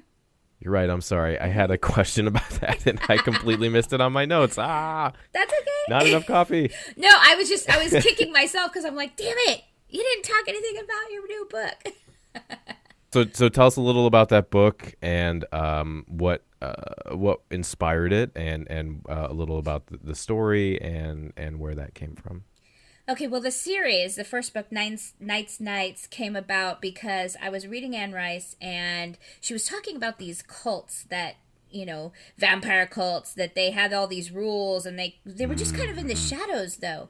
And so I was like, what would that religion be like? And so the Nights started as an exploration of, if I was in a vampire cult, what would the rules be? What would the ceremonies be like? And so that's where Sabrina was born. Now, there's a whole bunch more in the book than that, but that's where it started. And now with the second book, Dusk's Warriors, she is the main character. She's become a goddess named Dusk. And the coolest thing, I could give you a synopsis or whatever, but the coolest thing about Dusk Warriors is that there's 4 different types of vampires. And they're not vampire clans like we think about, like the Masquerade or whatever. They're 4 different types of creatures that live off some sort of elixir. So you've got your vampire with the blood type, like they go and suck blood. But we have 3 others that also suck other things. And I'm not going to give away the whole, that sounded really nasty. Yeah. I'm not going to give away the whole secret. I mean, you can find out what the vampires are if you read it. But another example is there's one kind of vampire that feeds off sexual energy. And if you can think back to when you read about vampires first becoming and how they have this enormous thirst, you can, let your mind wander on how that's going to play out. Interesting. Yeah. Awesome. That's exactly the kind of vampire fiction that I like. So I'll have to pick. I think I'll have to pick those up then. I like that you've sufficiently teased me into buying your books. So yeah, awesome. Thanks again so much for coming on. It was a pleasure to hang out with you again. Oh yeah, you too. I love talking to you, and your show is just awesome. I listen to it. This is funny. I listen to it when I'm playing Minecraft. If I get really stressed out and I need to, just chill, I put on Minecraft with no sound, and then I play your, app on my phone, and my son's, twiddling around, and he's like, Yeah. what does that mean? Sometimes I'm like, nothing, don't pay attention to that. But other times, I get to educate him on, what you're talking about, and, him being oh gosh, I don't know what her name is on the, is it the Munsters, where they have like a daughter who's blonde? Oh yeah. Mm-hmm. He's like that in our household because me and my husband are both like gothic, and so he's like the little blonde kid who doesn't quite fit, but it's nice to educate him on this goth stuff, so hopefully he knows what his parents are about, even if he doesn't choose the lifestyle. Yeah. Thank you again for hanging out with us, telling us a little about horroraddicts.net and what you guys do over there. As you're going to hear later in the show, I'm going to be talking about the kind of ethics, and the guests as well. We'll be talking about the ethics of running a YouTube channel and running a podcast, so I won't get into that too much now. But I do want to say the reason that this show exists is because of our Patreon members. And the reason that we don't have advertisements, even though we never will, is because you support us and financially and help us pay our bills. So every show I like to read the names of our supporters to thank you in a small way for making this show possible. Here we go. At the founders level, we have Luna, Esmeralda, and Abigail.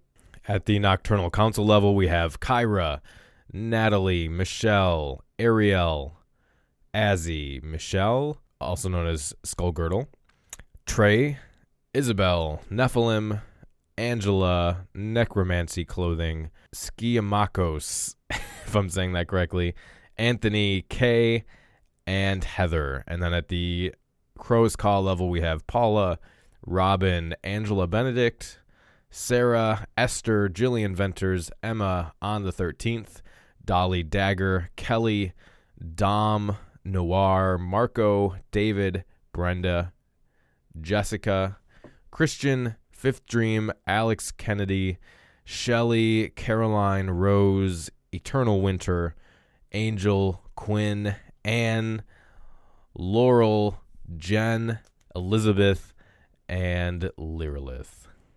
And we have a couple new Patreon members for October. Ivy Vanian at the Nocturnal Council level, Ellie at the Founders level, thank you so much for your pledge, and Joseph at the Crow's Call level, and Elizabeth as well at the Crow's Call level. Thank you all so much for supporting us. I'm going to have some more information about cool things coming up for Patreon members in the future, but if you're interested in getting extra content within and outside the scope of the show, both video, audio, and written, go to patreon.com/Cemetery Confessions. For as little as $1 a month, you can get access to several hours of bonus content, and we've got more interviews and things coming for the Patreon members as well. So without further ado, we'll go ahead and jump into the Philosophy Corner. We spend so much time trying to define what is goth. This is a very important question that, of course, we're going to also try and define what is not goth. Like most civilizations of the world over, we tend to be judgmental of people who don't look like us, who don't have the same beliefs. So why goths have half a dozen different words for poser instead of just one is probably a reflection of how important it is for them to define gothdom. You don't wake up one day and decide that you are goth. It's a mindset. It comes naturally. It's a lifestyle. Just so you know, goth is about 3 things: clothing, music, and lifestyle. I don't actually have a problem with the goth stereotype of the droopy music and the lots of eyeliner and all black. It's not about being depressed, and it's not about being sad and locking yourself in a dark corner and just writing sad poetry until your fingers bleed. The goth culture is finding beauty where other people wouldn't think to look. What is goth? It started out as an artistic movement about 400 years ago. Gothic art, Gothic architecture, Gothic literature. Where do you think we get the term Gothic novels from? To me, what goth is a movement where people who like a certain type of music dress in a certain way to express that taste in music, and that's all it is. It's just an aesthetic thing. So what makes you goth is not to do with any kind of criteria. I don't know why people set out criteria. There's a very few things that I actually call goth. You see, that is the difference between old school goths and many other people, is that we are very cautious about what we call goth, actually. A lot of kids become goths because it just looks cool, you know, and that's fine too. But at its core, it really is this this dismissing of the mainstream belief that we're happy all of the time and no one's ever sad, you know. All right, well, this month we're going to be talking about Goth YouTube as per the title of the show. In the age of the World Wide Web, goths have more opportunities to meet and share their thoughts than ever before. No longer do we have to create and publish our own zines, start a band, or run a goth event to express a sense of cultural identity and community.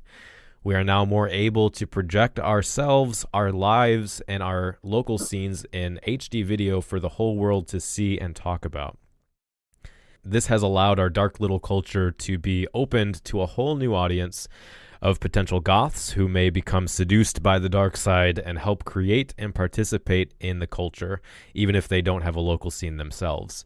But does this type of access actually encourage goths to stop engaging with their local community? Is the emphasis on visual presentation having an adverse impact on the values and norms of the culture? That and more is what I would like to explore this month. So I want to talk about that, and I also want to talk about, just general YouTube stuff. So I guess the place to start here would be kind of the question, and I'll weigh in too, but the question of what drove you to start a YouTube channel, and what was that learning curve like to kind of figure out what you were doing with it, I guess. For me, a lot of it was when I came back from living in England, and when I left, the goth scene here was quite large, and I left in about 2005, and I came back in 2012, and I found St. Mark's Place, which is where a lot of the, I guess you'd call them freaks, would congregate, and you'd find a lot of goth shops and everything. It was all froyo places, and it was all very franchised, and then I was just blown away. The clubs were all gone, and that was really upsetting to find. You leave your home and it's in perfect condition. You come back and it's in shambles. Nothing else exists. It was like an apocalypse had taken place. And then I started venturing online to YouTube and looking up any sort of what's going on in the goth scene on YouTube, and I was finding things and people who weren't goth, but were calling themselves goths. And I'm just going to be blunt. They were pissing me off. Yeah, they were really pissing me off because they were really misrepresenting what the goth subculture was all about. They were talking about things that were in no way related. And I couldn't get my head around it. And they weren't talking about anything relevant to the subculture, anything that would teach somebody who was really interested. And I was looking at it from a perspective. I'm like, well, what if I was like, I was that 15-year-old that I was when I first went to a real goth night. Or what would I think if this is what was presented to me? I wouldn't know what the hell I was looking at. I wouldn't know what to expect. I would think that it was this big, vain thing, because all that we're really showing them is that being goth is about being popular. Being goth is about having the best clothes. It is all 100% looks. And don't get me wrong. It's that we can be a bit of a vain people. We like to look the way we look. We have like a certain, appearance that we like. Not necessarily vain in a bad way, but we have our personal style that we tend to resort to, and it's our identity. But that's not all that there is. So what made me want to really start it is I wanted to tell people about my experiences in the 90s, because what I felt was that what was really lacking was that feeling of nostalgia and sentiment and interaction with people. And there was just this magic, this feeling that you got when you walked into, say, a club, for example, and you were amongst these like-minded people, and you had the music playing that just set the tone, it set the ambiance for the night, and you left feeling like just depressed that the night was over.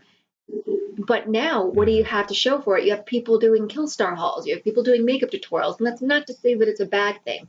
But it is to say that that's not all that there is. And what I really wanted to do was bring back that that feeling of magic and show people that, you know, you can get out there and you can do things and you can wear all this great stuff that you're seeing out there. You know, I want to butt in because you hit on something that just tickled my brain, and I thought of something. I was thinking about how when I was first getting into goth, we were super vain, and I was trying to think, what's the difference between being really vain then and being really vain now? And the only thing I could think of is that there was an element of self-referential sarcasm. Like, we were making a lot of jokes about, oh, my boyfriend looks better in this skirt than I do, or it takes him 2 hours to do his makeup, or doesn't take me as long, I'm waiting for him, or it was like, we are obsessed with how we look, but we understand it's ridiculous that we're so obsessed. Well, yeah, we were so self-aware, but it wasn't a judgment because you never reflected that on other, you never projected it on other people. I look this way. This is the way that I choose to look, but I'm not going to judge you for not looking that way because you were very particular about your own appearance, but you didn't care about what person B looked like in front of you because that was their own prerogative. You weren't judging them. And that's the difference to today. Right. Vain back then versus vain today is they're judging you based upon what you look like, and they're basing your worth on it. But we never did that. Yeah, and it might be a function of, it was just people take it too seriously now. Seriously. Because it is that idea that this is what you need to be goth, and like, this is it. And so it's like this, it's so serious. You can't make jokes about you look like a, you know, Dracula who just sucked off some guy in the bathroom or whatever. You know, it's too serious. Well, I've gone to clubs in what I used to call my uniform in the early 2000s, in a black t-shirt, black jeans, and probably my first pair of orthopedic shoes, about which I cried, but they were also black. And I used to get those scathing looks because of the way I looked, because I wasn't dressed up. When was this? This was at the church in Dallas, and I want to say it was probably somewhere between 2003 and 2005. I've heard a lot about that place. But it could also be a Dallas thing because, you know, all of our goth communities, we have a worldwide goth community, but we each have our little goth community and what it's like. And it is not like that anymore from anything I've seen, but I haven't been to the church. Back then, there was a really big fashion scene going on in Texas. I remember Azrael's Accomplice was huge. Yep. Yeah. So that's what I'm saying, is it's probably a regional thing. Because I don't see that. I haven't seen that at the couple of shows that I've gone to at all. So, well, Michelle, then what was what kind of drove you to start your YouTube channel, and what was that like? Oh, you're gonna laugh. It's totally different. I have had this problem with my stupid foot. And I injured myself at a dance show I'm in a belly dance troupe, and I injured my foot in a dance show. I have a bone spur, and it cut into my heel. Oh, dude. Yeah, it was rough, and went to a bad doctor, so let's just go with that. And ultimately had foot surgery, and I was like, I have got to find something to do because I can't dance. I can't do my main hobby. And I had been watching YouTube and started discovering different channels, and I watched a lot of gaming at the time, and I was like, you know, my friends who are close to my age game, and they're not represented, so I was pissed off and started that. Well, you know, nobody watched it. Nobody wants to see a middle-aged woman game, especially What were you playing? I was playing indie games and sometimes art games. Okay, that might be the problem. So I wasn't playing big games. And I get that. And then somebody had sent me something that had watched my channel. She was my 20th subscriber because every subscriber was precious, and it was like a celebration back then because it was somebody I didn't know. And she recommended I do the Darkling tag. And so I think she watched an Ilamasca unboxing because I'd done a video because my best friend had asked me to do a video of the unboxing, and that's one of the reasons I love them so much. But that's how I wound up looking goth, because all of a sudden people wanted to see my channel. And I had to make a decision of exactly what I was going to look like on video, And, you know, I had surgery and it was the land of epiphanies. And that was when I was like, fuck it, I'm just going to look goth. And I still do, like, daily. And you look fucking awesome. Yeah. Well, thank you. Same to you. Yeah, and I guess for me, just briefly, I started a channel maybe, what was it? Well, yeah, almost 5 years ago on a different channel than I have now, which was kind of the precursor to the podcast, because at the time my complaint was, well, what I was interested in was sociology, and there wasn't any of that on YouTube, and there also was, most of the YouTube channels were young people, so I wanted to bring something that I thought would be different and interesting and cover one of the bases. And also that was right when my first introduction video was maybe 2 weeks after my son had been born. So it was like, okay, well, I can't go out anymore, so I'm going to do this YouTube channel to contribute. And then I did maybe, I don't know, 6 videos, and that just turned into the podcast. And now I try to do some videos for Cemetery Confessions as well. But so going back to this, you guys brought up the regional thing. This is an idea that kind of underlies the rest of the show, and it's this notion that back in the day you had different scenes that all had their own little kind of quirks, and now you have this YouTube community that is visible to everyone. And I'm interested, this has been brought up before, there's some jargon in here, but this idea that YouTube has constructed its own niche in goth culture that has its own specific values and expectations and norms, and that may be where some of the complaints or things that people like stem out of, is that these are different than the broader goth culture. So I don't know if you have any thoughts on that. I wrote down a few specific like expectations or norms that I think are unique to YouTube. Mm-hmm. But do you guys think that could be part of the issue, that it's just become its own thing, but everybody can see it now, and it's sort of diverging from goth in general, maybe because normal people have access to it or for whatever reason? I do. Well, I think that goth YouTube versus goth in real life have an entirely different sort of culture altogether. And online you tend to, there are a lot of people who are part of the scene, and genuinely people that you would probably interact with in real life in the exact same way. They just either they don't like to go out, or they don't have a local scene. And then you have the others who are the goth is whatever you make it. Right. Yeah. And that's the kind of person that you tend to run into quite a lot, who, say, well, I listen to K-pop. I like wearing Converse. I don't like anything goth, but I feel goth in my heart. Right. And it's really difficult to interact with that person, because they don't have an open mind, because as open-minded as they're trying to portray themselves to be, they are who they say they are. And there's nothing you can say to tell them otherwise. And they're not open to listening to any other perspective.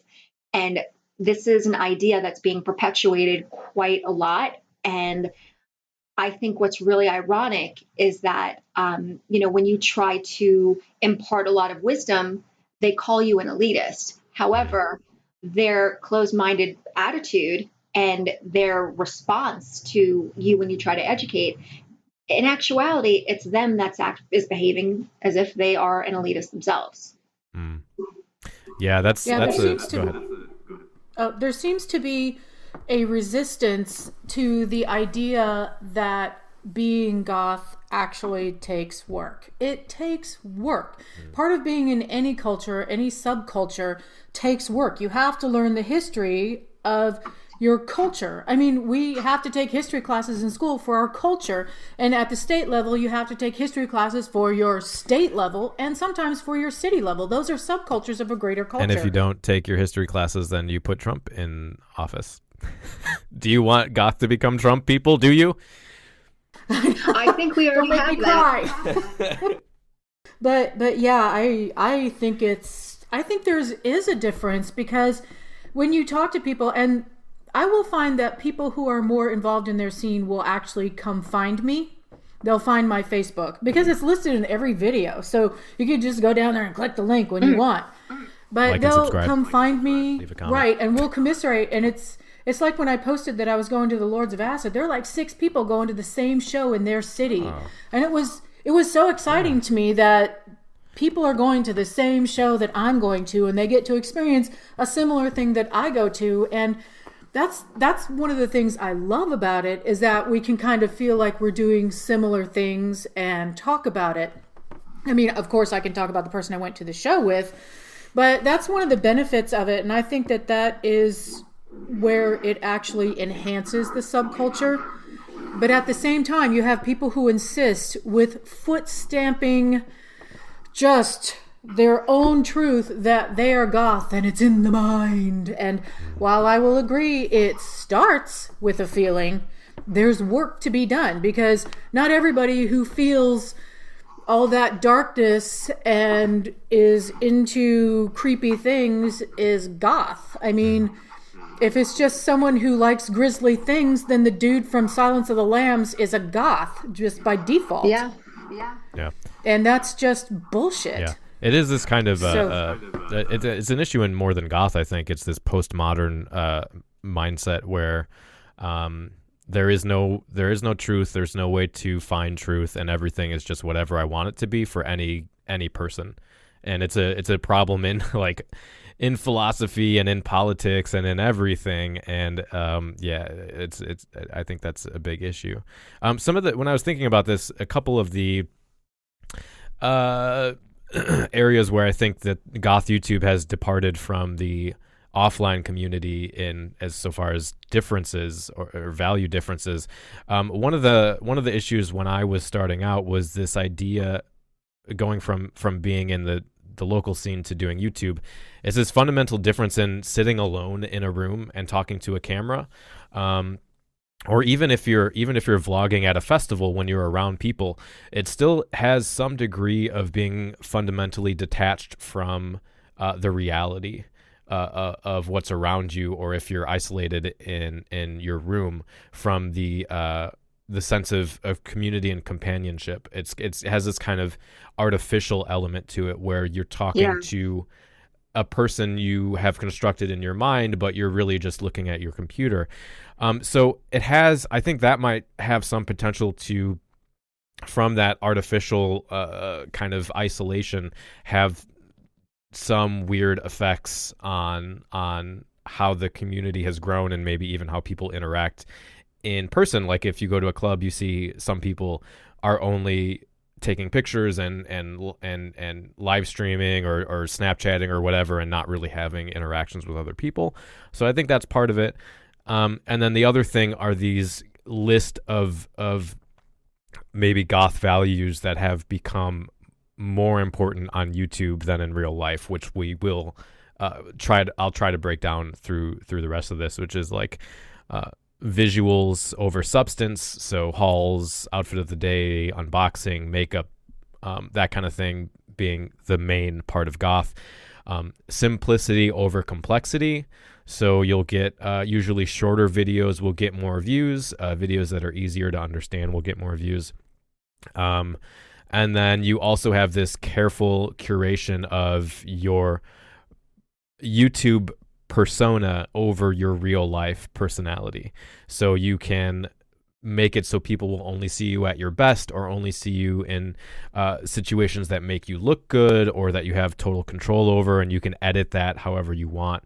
And I think that has a big impact of creating goth personas rather than real people.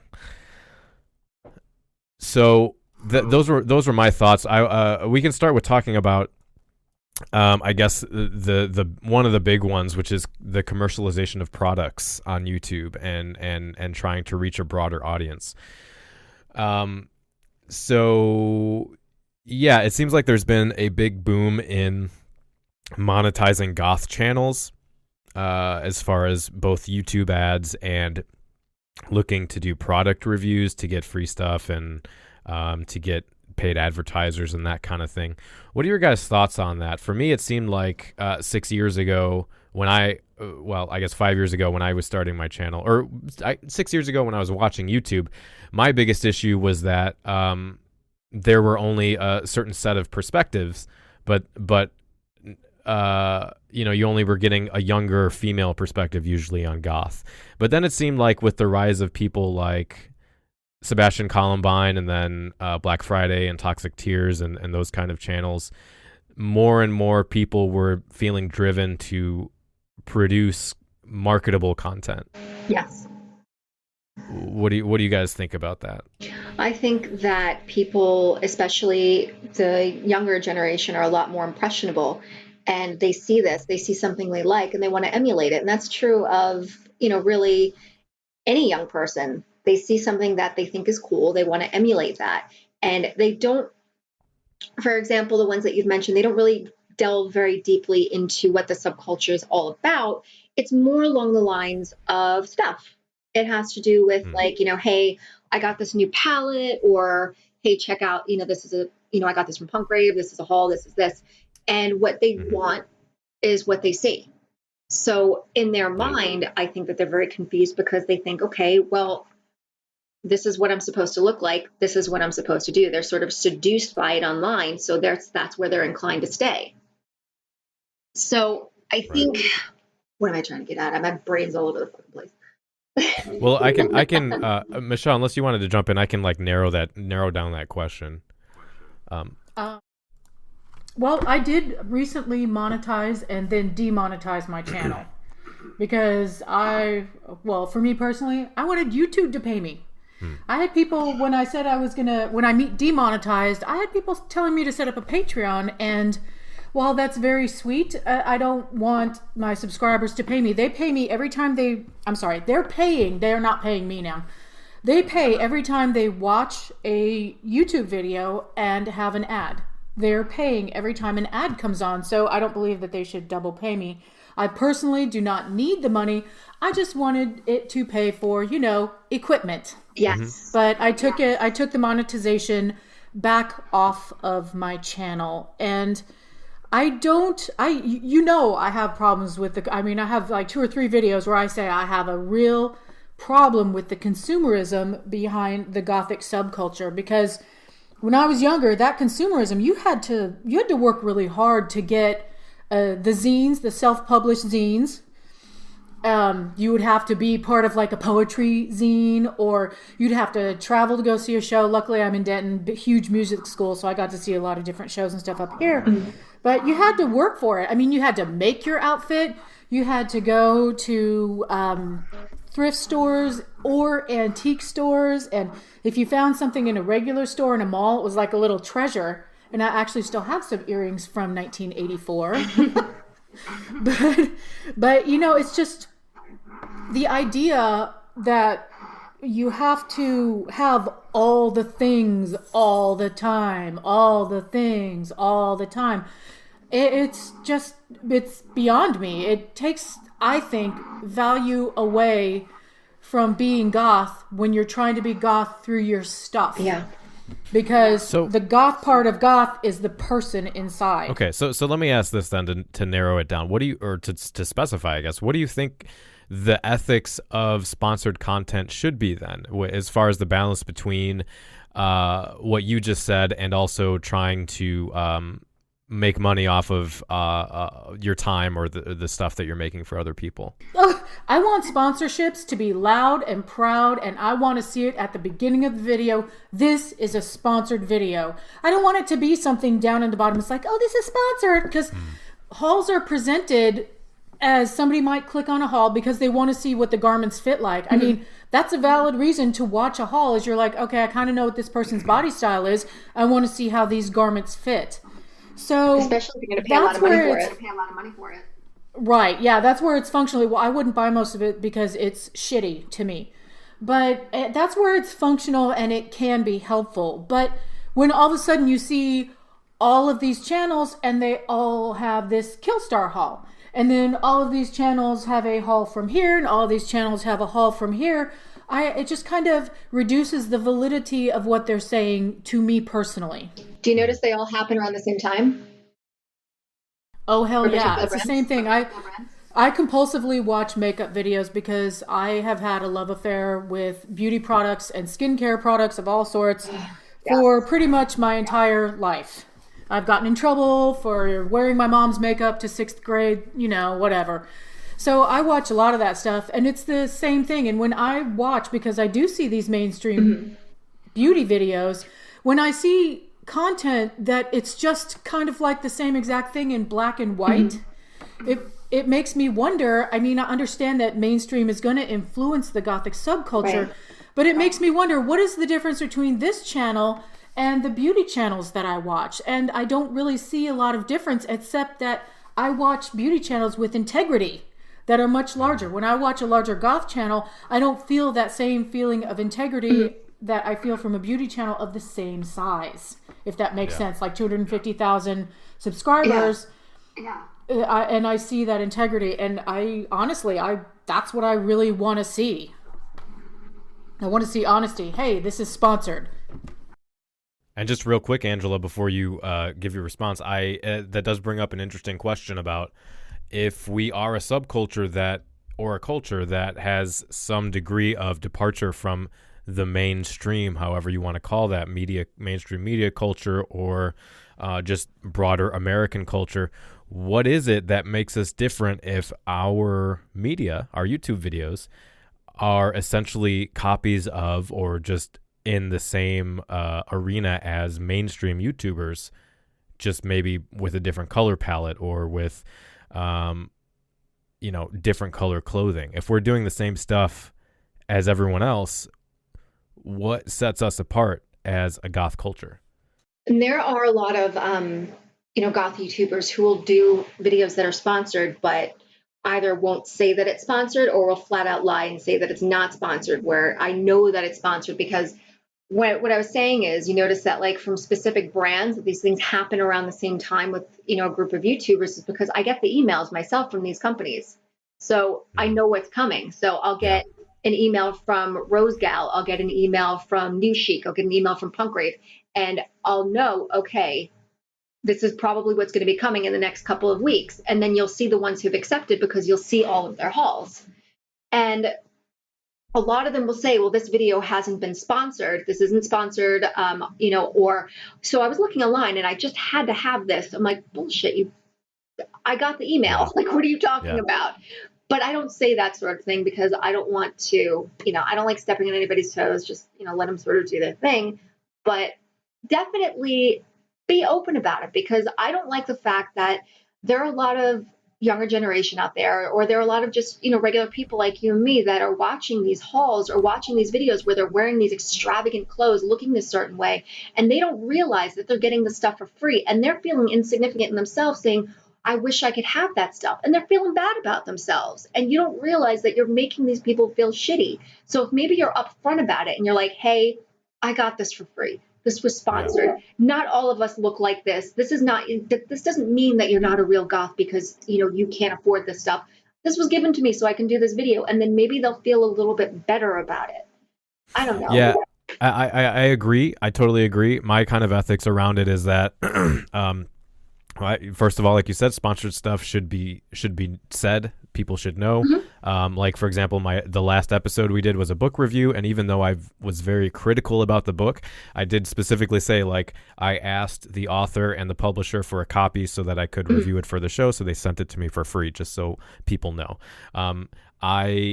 For my show, and I don't know if this translates over to YouTube or not, but I didn't, like, first of all, I didn't want to have advertisers because I felt like if it became, because like for right now, I need support financially to keep the show online for hosting and for time and that kind of thing. I can't, because of my mortgage and stuff, if I didn't get paid, I couldn't do it.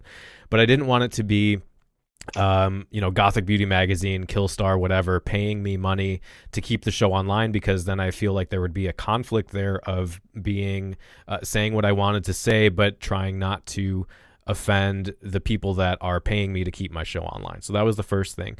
And then the other, so I opened it up to people. I was like, if you think this is valuable to you and you have the expendable income, you can give us money and we'll keep making stuff.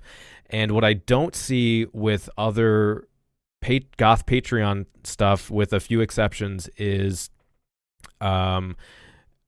more value for those people. Usually it's like, well, if you like the YouTube channel, give me money and I'll keep doing it. Whereas for me, I feel obligated over and above that to say, I'm going to do extra interviews. I'm going to make extra audio or video content just for the people on YouTube. I'm going to give early access to stuff. I'm going to whatever, because I value their time. And so that's my kind of thing. I think it's okay to get paid for doing content, especially if that's, if you need it to keep it on.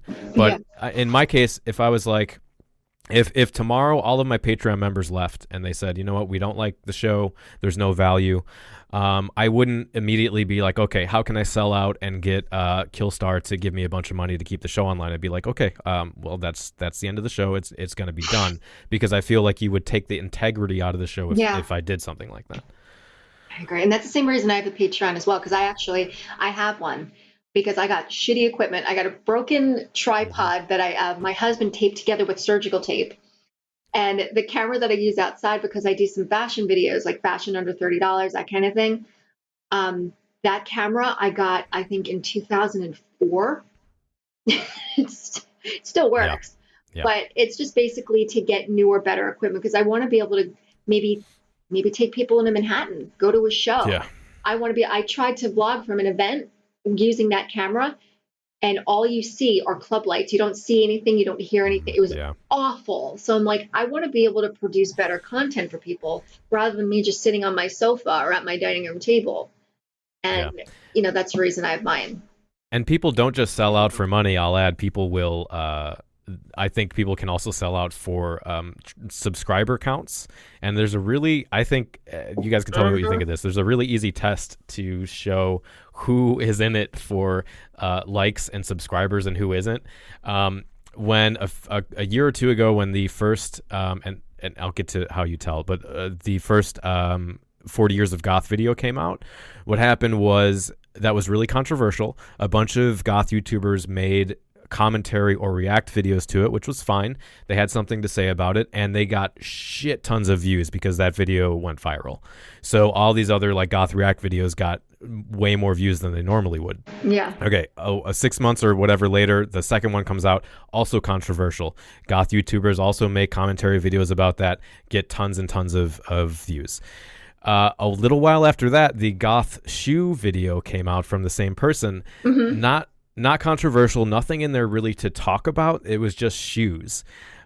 Some people still made goth react videos to that video, and if you watch them, they literally say nothing. There's absolutely no content in those videos. They only specifically made them because they knew they would get a ton of views, and they did. They got more views.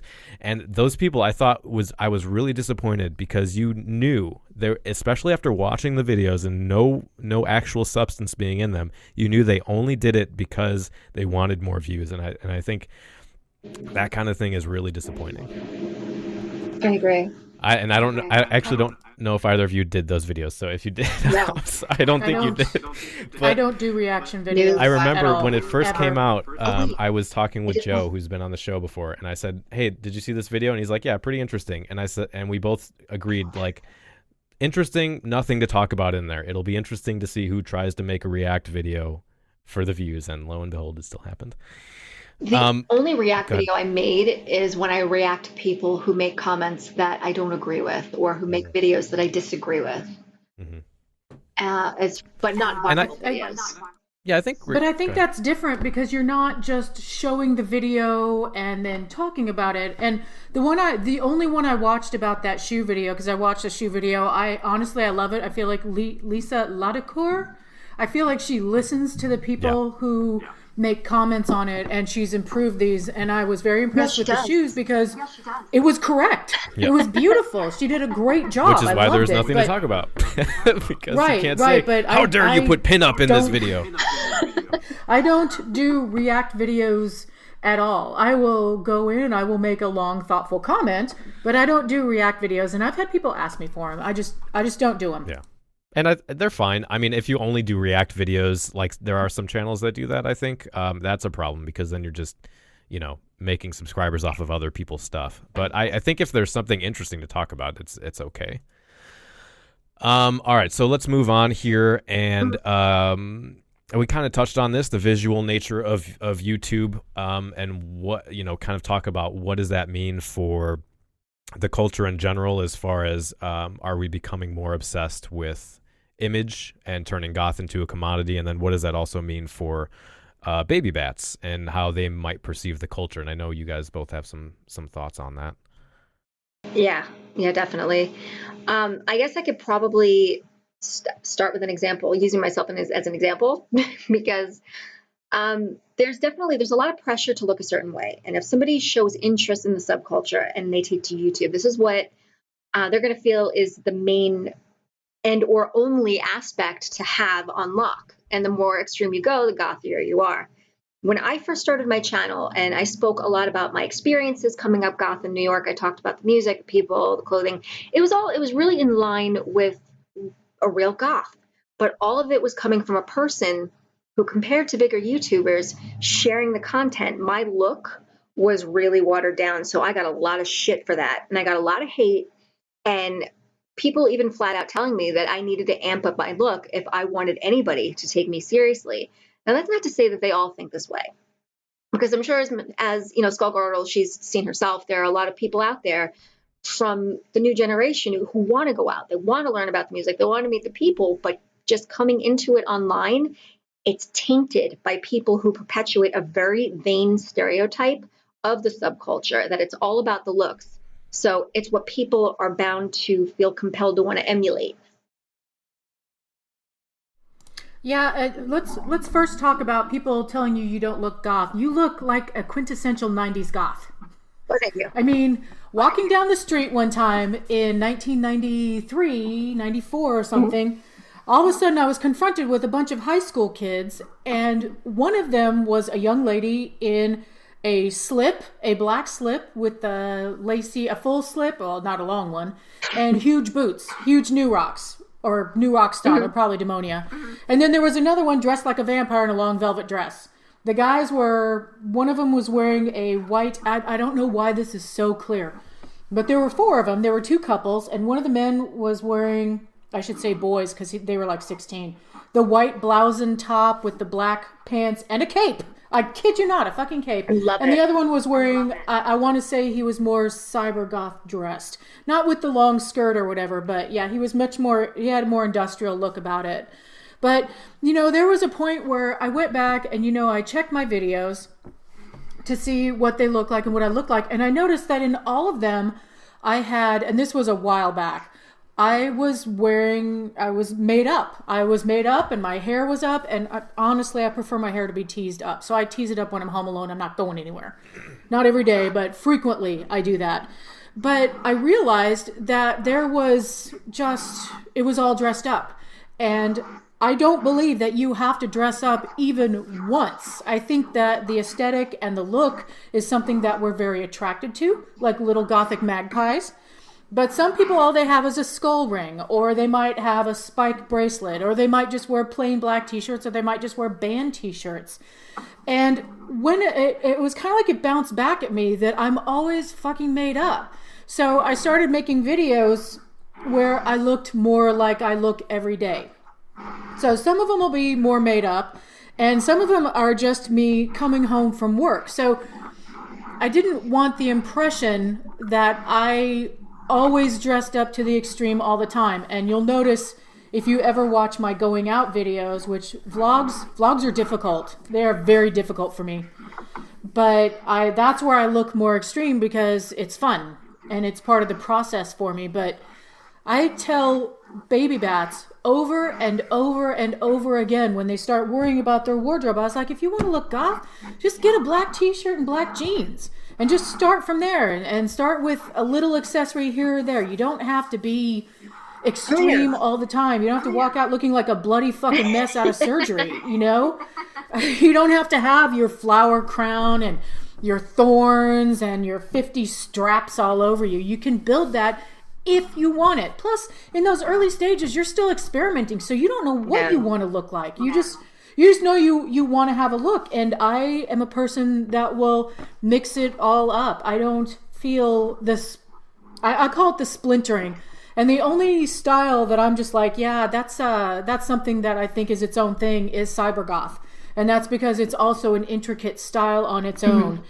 And you know how I feel about health goth, and I feel pretty similar about tribal goth because I do know the origins of tribal style belly dance. So it's just one of those things. It makes me nuts that people think they have to dress to the nines all the time to be goth, or that you have to wear black all the time to be goth. You don't.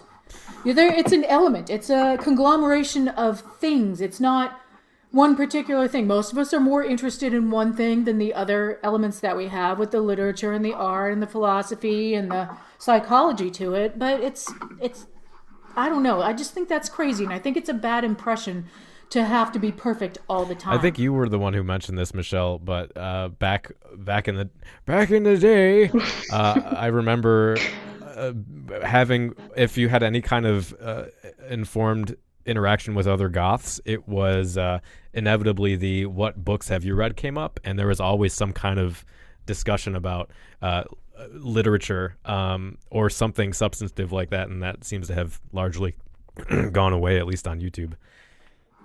Right. Well, I think back in the day we had more time. Everybody thinks that we went out nonstop, and that's not true because you're young and broke. Yeah. So there were times of sitting around, quite literally, a record player. Yeah. And you would just hang out, and you'd wind up talking about all sorts of stuff, and you would be talking about what you read, and you would be talking about how you viewed life and this, that, and the other, and just kind of what I would consider normal discussion, but what I have come to realize is quite often a deeper type of discussion than is the norm necessarily with, I don't want to say outside the goth subculture because I'm sure there's other subcultures, but some of those very philosophical, very emotional talks you just don't see with other circles of people, I guess. I don't think it's exclusive to us, but it was more prevalent. Yeah. And back then, I remember I was like the last of my friends who read The Stranger, and I just felt like a dumbass because I hadn't read some of the literature. So I went through a phase where I read a bunch of classic literature. Yeah. So do you think then it's because I agree, and that's part of what drew me to goth culture. But do you think it's a responsibility of a YouTuber, of a goth YouTuber, to take stuff like what impression they're giving to baby bats or what the other substantive elements of goth culture into account when they make videos, or can they just say, I only care about makeup and that's all I'm going to do, kind of thing? Do you think? Yes, I do. I think if you're presenting yourself as goth, then if you only show makeup videos and hauls and unboxings, and I have a bunch of unboxings, so I love that shit, but if that's all you're showing, then it really shows a very surface level. And you know what? Baby bats frequently are very hungry for that knowledge. They want to understand what it means to be goth, and they want help to find and discover things for themselves and to experiment, and they want to feel like they're kind of on a path where they're actually honoring the subculture. And I have found that more frequently, the younger they are, the more thirsty they are for that knowledge, and the more they're like, well, what should I be reading, and can I be goth if, oh my god, I just want to strangle somebody every time I hear that, because you can't be goth if you don't like anything goth. How's that? But if you're a darker skin tone, if you're a heavier person, if you're in a wheelchair, if you're blind, if you're deaf, and I know that that's a big one. Somebody's like, what if they're deaf? Deaf people can still feel vibrations, and goth music does have its own vibration. But yes, there of course are always exceptions. Exactly. There are always. I have never seen somebody who's more darkly inclined. Well, okay, that's not true because my wonderful elitist adventures as a youngin', but I haven't seen that kind of behavior from goths in real life. Like, ever. But so let me go to the real. Are we going to talk about elitism, or should I hold off? Let me ask one more question related to this, and then you can go into your story. And I guess the other question to tack onto this is, what do you think about intended audience? I know one of the things that drove me to, back in the early days, Nephilim and Corruptus, was he said specifically the driving force behind the channel was these are videos about goths made for goths. Not that anyone who isn't goth can't find value in them, but it's not for them. I see now not just big YouTubers, but smaller YouTubers that are trying to get more subscribers will try to make their videos as available to non-goths as possible, which usually means watering down the goth stuff, even though it's still supposed to be a goth channel. Do you see that kind of happening, and as a problem, the kind of, I'm going to do whatever I can to get as many views as I can? I do. I see it happening quite a lot. Yeah. And I guess should a goth that has a YouTube channel decide the intended audience is for goths? I think it depends upon, the channel itself. It depends upon the person, but I think there should definitely be a precursor. They should let themselves really be known, like let their intentions be known. Like, I do not speak for all goths. I speak for myself, because it's really important that, because they're speaking as a goth YouTuber, they're speaking for all of us. So they can't generalize like that, because then the person's going to be like, well, all goths feel this way. No, you need to let yourself be clear that, wait a minute, this is me personally. Not all goths feel this way. We are all each our individual person. We might be part of the same subculture, but this is how I think. So this is the content I'm going to provide.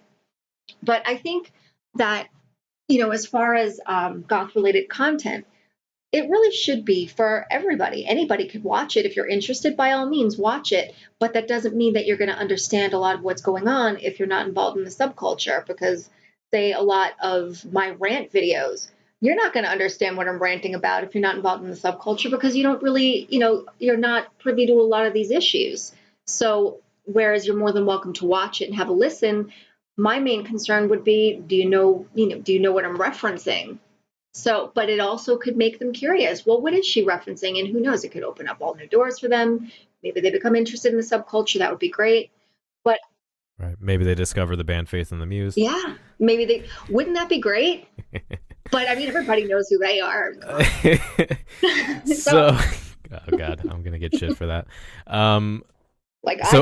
So let's wrap it up, Michelle. Let's wrap it up with your little story and maybe a little talk about elitism. Okie doke. So there is definitely an issue with the word elitism being overused. I've noticed that a lot of people, as soon as you don't agree about music, they'll call you an elitist. And, especially it seems like people who listen to metal and put down goth music while calling themselves goth, I'm just like, what the hell? But so here is an example of real live elitism that I met. We'll go with the ones in college. I had a roommate who was a goth in college, and he was relatively nice, I guess, but didn't really want to deal with any of the rest of us in the house. So he would have friends over periodically. And one time they were in our living room listening to a record, and yes, vinyl, back when vinyl was common, of, I don't know what, I'm not sure what it was. It may have been, who cares? Who cares? It was 1986, 88, I forget. So I ask them, I go in there and I'm trying to talk with them, and of course they're like, non-committal grunts, but you're young, you don't quite take the hint. So I ask them what they're listening to, and they're like, just music. Okay. Well, what is it? Oh, well, you probably wouldn't know it. And I'm just like, apparently I was too dumb to get it. I was just not going to get it. So I kept asking, well, what is it? Well, what is it? Well, you wouldn't know it. You wouldn't really like it. And I'm thinking to myself, well, why would I ask what it is if I don't like what I'm listening to? Yeah. And so I continue to ask. I never got what that album was. They never told me what that album was. Why did they guard it? Hell if I know. I don't know, because to me an elitist is someone who's guarding their own shit and they're not going to share it with you because you have been deemed not cool enough. No, they want to keep you down. I think was what. Yeah, I don't know what the fuck. But there was another time where I asked somebody where they got whatever it was because I liked what they were wearing. Again, it's so fuzzy because I was like 19, 20 at the time, and these are not memories that you really want to keep and treasure. And then there was another time that I don't remember where I was exactly. I think I was out on Fry Street or something. And I had asked somebody where they got what they were wearing. I have no idea what they were wearing. Could have been a dress, could have been a skirt, could have been any fucking thing in the world. And I got the long, slow, up and down. It wouldn't fit you. It wouldn't fit you. So when I tell people that I've experienced real elitism, this is why I thought I wasn't allowed to be goth. Because there was somebody else that I had asked, I was like, oh, it's because of my weight. And they actually confirmed that. It was because of my weight that I couldn't be one of them. Because of your weight? Dude, totally. And I was more slender at the time than I am now. But, at the time, standards were different. So that's...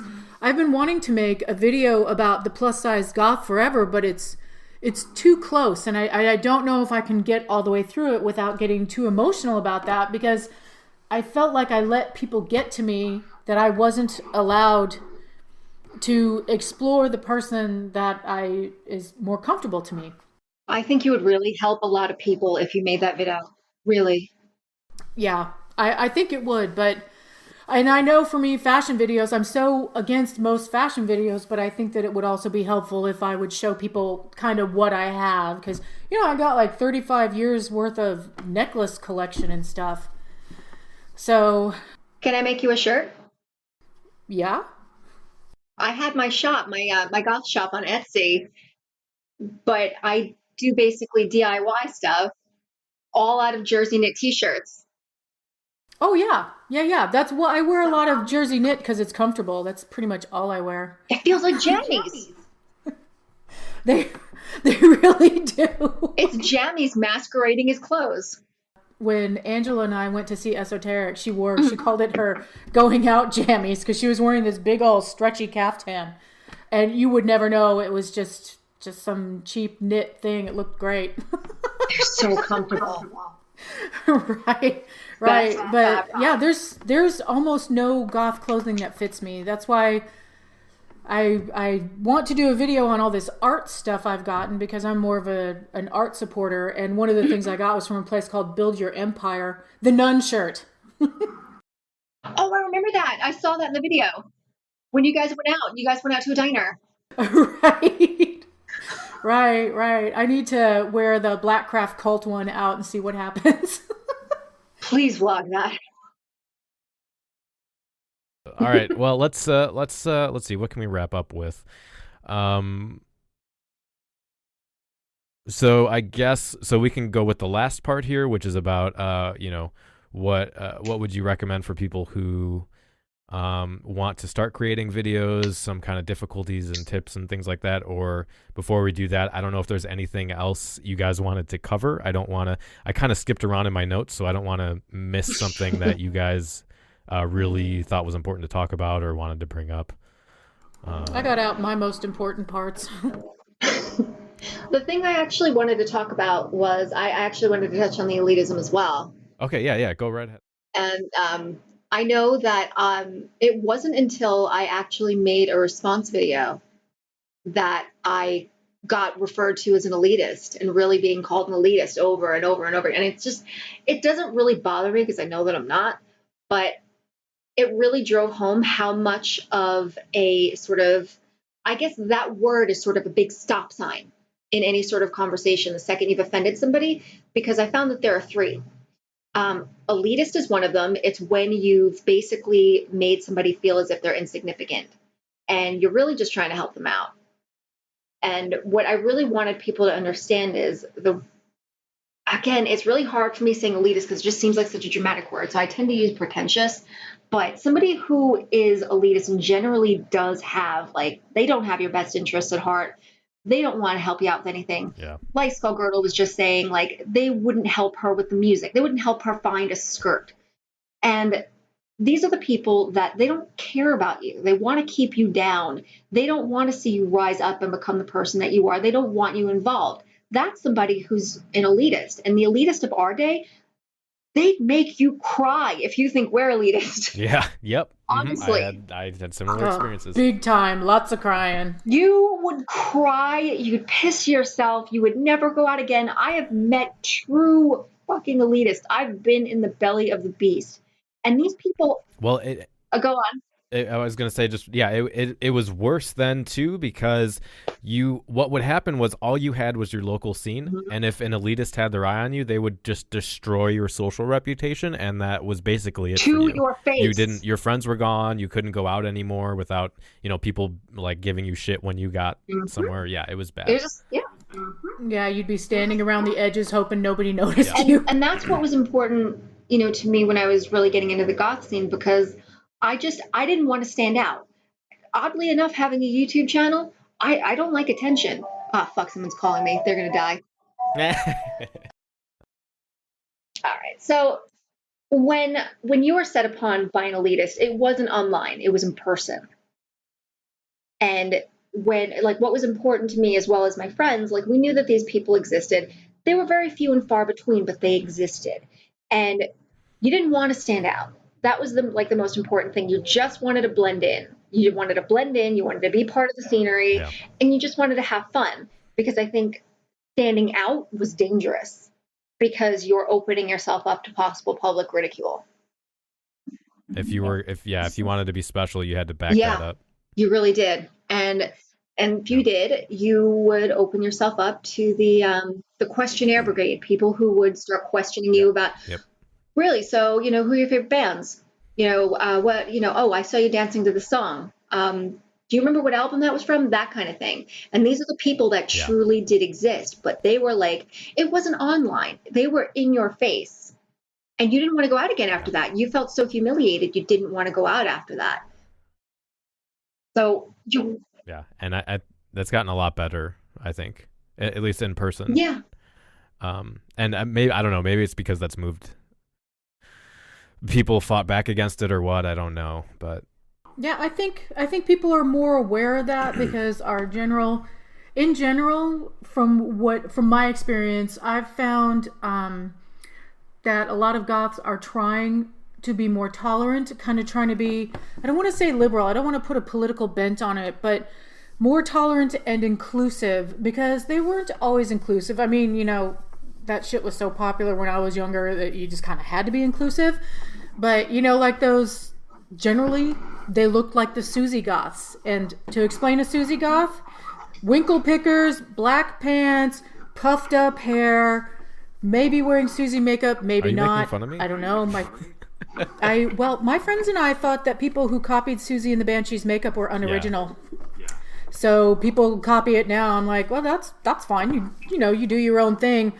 But those people just left alone. I mean, yes, there would be shows where there'd be more of them, but they would be in their own little group by themselves. And you can even see that if you watch some of those old 80s videos, you can even see that they're kind of in their own little group together. They were always there, but they weren't everybody. That's who photographers took pictures of because they stood out. People forget that. That's and why a lot of them were dicks. It's kind of the same thing with Viggy T is people venerate the Germans as having the most amazing style, but they also forget that when people go to that festival and film people, they're not going to show you, all the people there in jeans and a t-shirt. They're going to show you all the crazy, extravagant people.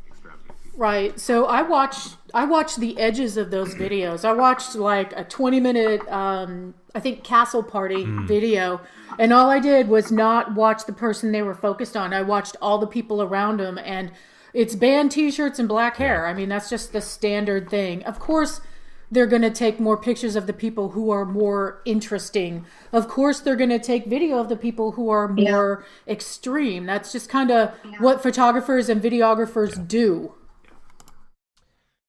Yep. All right. Well, I guess we'll go ahead and wrap it up here before we tell people where they can find you again. And I thought a good when I put out some feelers on Facebook, people did want to hear us talk about this stuff, but they also were interested in any tips or advice for getting started with creating videos or making more videos for their channel.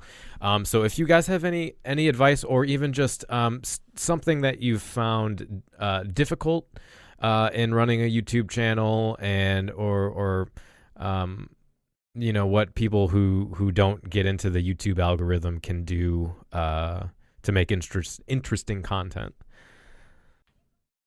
Yeah, my thought was, as someone who is not, I don't consider myself a big YouTuber, and I certainly my video views show that, because I focus mostly on the podcast. But for me, I think the most important thing, like we kind of talked about earlier, is taking an ethical approach, being cognizant of you being a platform, being someone in the public eye, even whether that's for someone who's new to goth. What would it be like if they watched your video for the first time, or what would it be like if someone in the media was running a story on goth if they watched your video?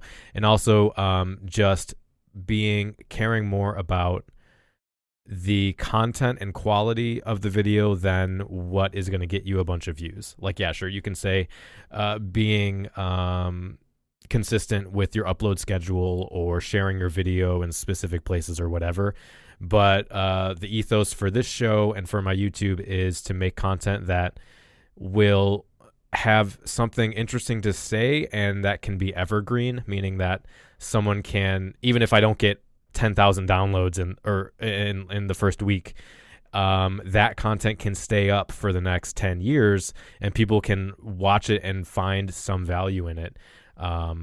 Whereas something that's like a product review, if you find that in 10 years, that product doesn't exist anymore or something like that. For me, I would say it's probably best to, for example, when you're addressing, try to talk to people, talk to the camera as if you were talking to your friends. You really want to relate in that way. It's really important because it's hard to watch somebody who is, you could tell that they're a little bit out of their element and they feel awkward because it makes them come off a little bit awkward. You feel uncomfortable for them and it's really difficult to get into what they're talking about.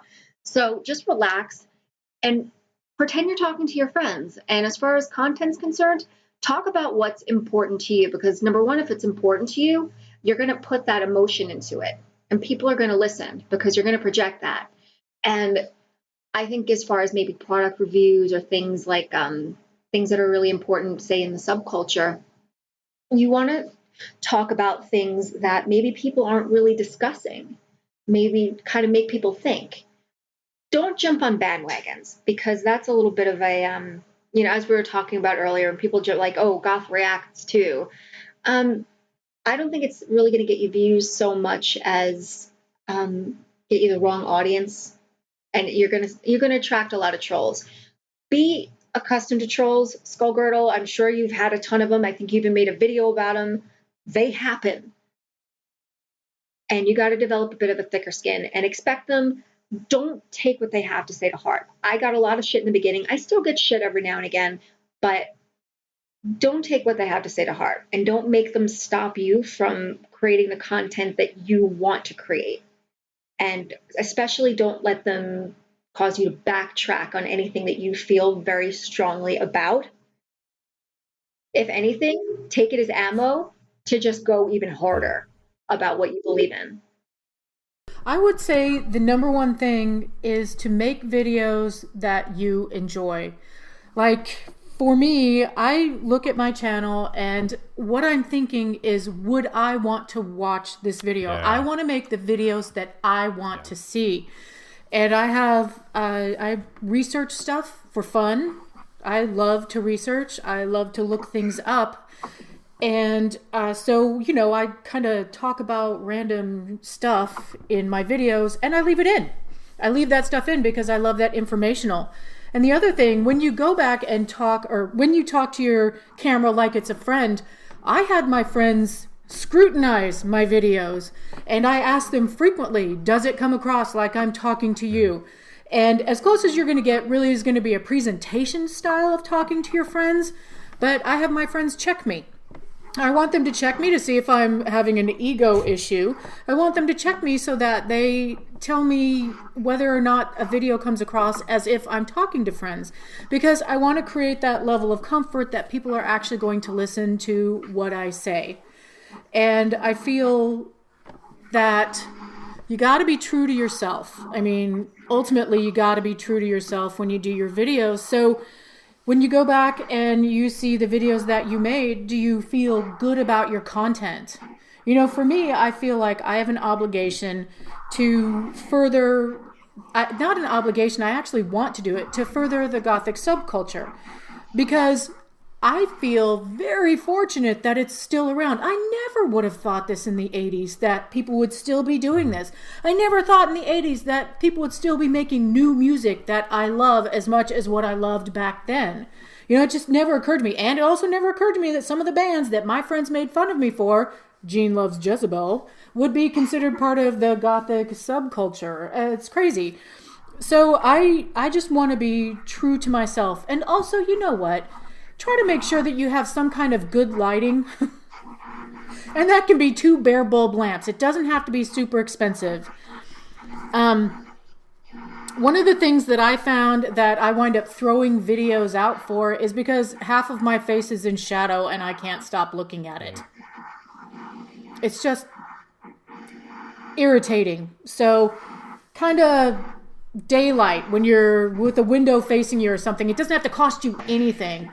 But Yeah, ultimately, I don't know. That doesn't matter to some people. It matters to me. You got to figure out, you know what? That's the thing. Figure out what matters to you. Does lighting matter to you? Yeah, and like for me, it Do you was have to take shit from your photographer friend? Figure out what you like as a consumer of YouTube videos, and then do that. Like for me, as a listener of podcasts, I really appreciate good quality audio and like a specific style of discussion, and like I figured out what I like about drilled down to what I like about podcasts, and then I created my show around that. So yeah, it has to be genuine. If you're doing just sponsored videos, or you're just doing what you think will get you more views, maybe it'll get you more views, but it's not going to be genuine, and it's not going to matter in the long term. And you know, it's really just a waste of time, in my opinion. So yeah, doing it for views or for other people is not going to make you feel good about yourself. And you know, my highest view video was totally accidental. I thought it would be nonstop negative comments, and it's sadly a makeup video. It's, you know, I have a couple of makeup videos, but they're like self-deprecate the whole time. Oh yeah, well I have 2 of them, and they're not tutorials. They are reenactments. And so people misunderstand that. And that one, I didn't think it was going to be popular. It's just like, huh? Who knew? So yes, thank both of you so much for coming on. It was really a pleasure to hang out with you and get you both in the same room, so to speak. Why don't you remind everybody again where people can find you on the internets? Yep, I am Angela Benedict. You can find me on my channel, Angela Benedict, on YouTube. You can find me on Tumblr under the same name.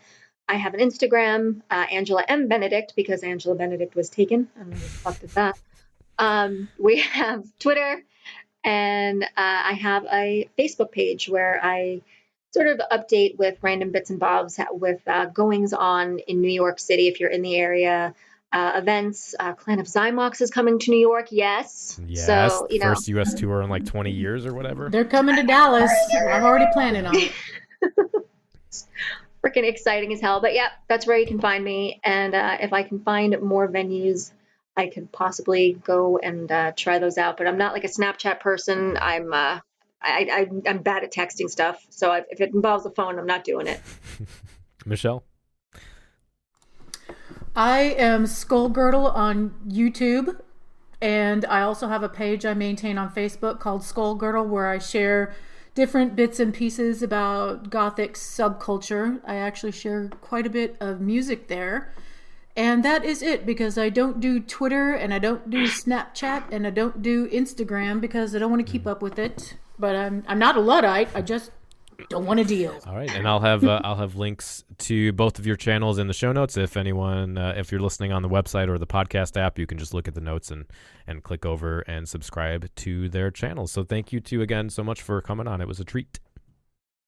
No worries. Well, thank you for having us, the Count. And thank you, Angela, for being so kind. No worries. Thank you for not yelling at me. It was difficult. So you've got to be interested in death. It's the last great taboo. It's the only taboo left. Precisely. I mean, why is it, do you think, that everyone in here is dressed in black? It's a celebration of death. No, I just like the clothes. Yeah, well, no, I mean, the clothes look good. Yeah, I mean, death looks good. Charles Manson, yeah? No, he was cool.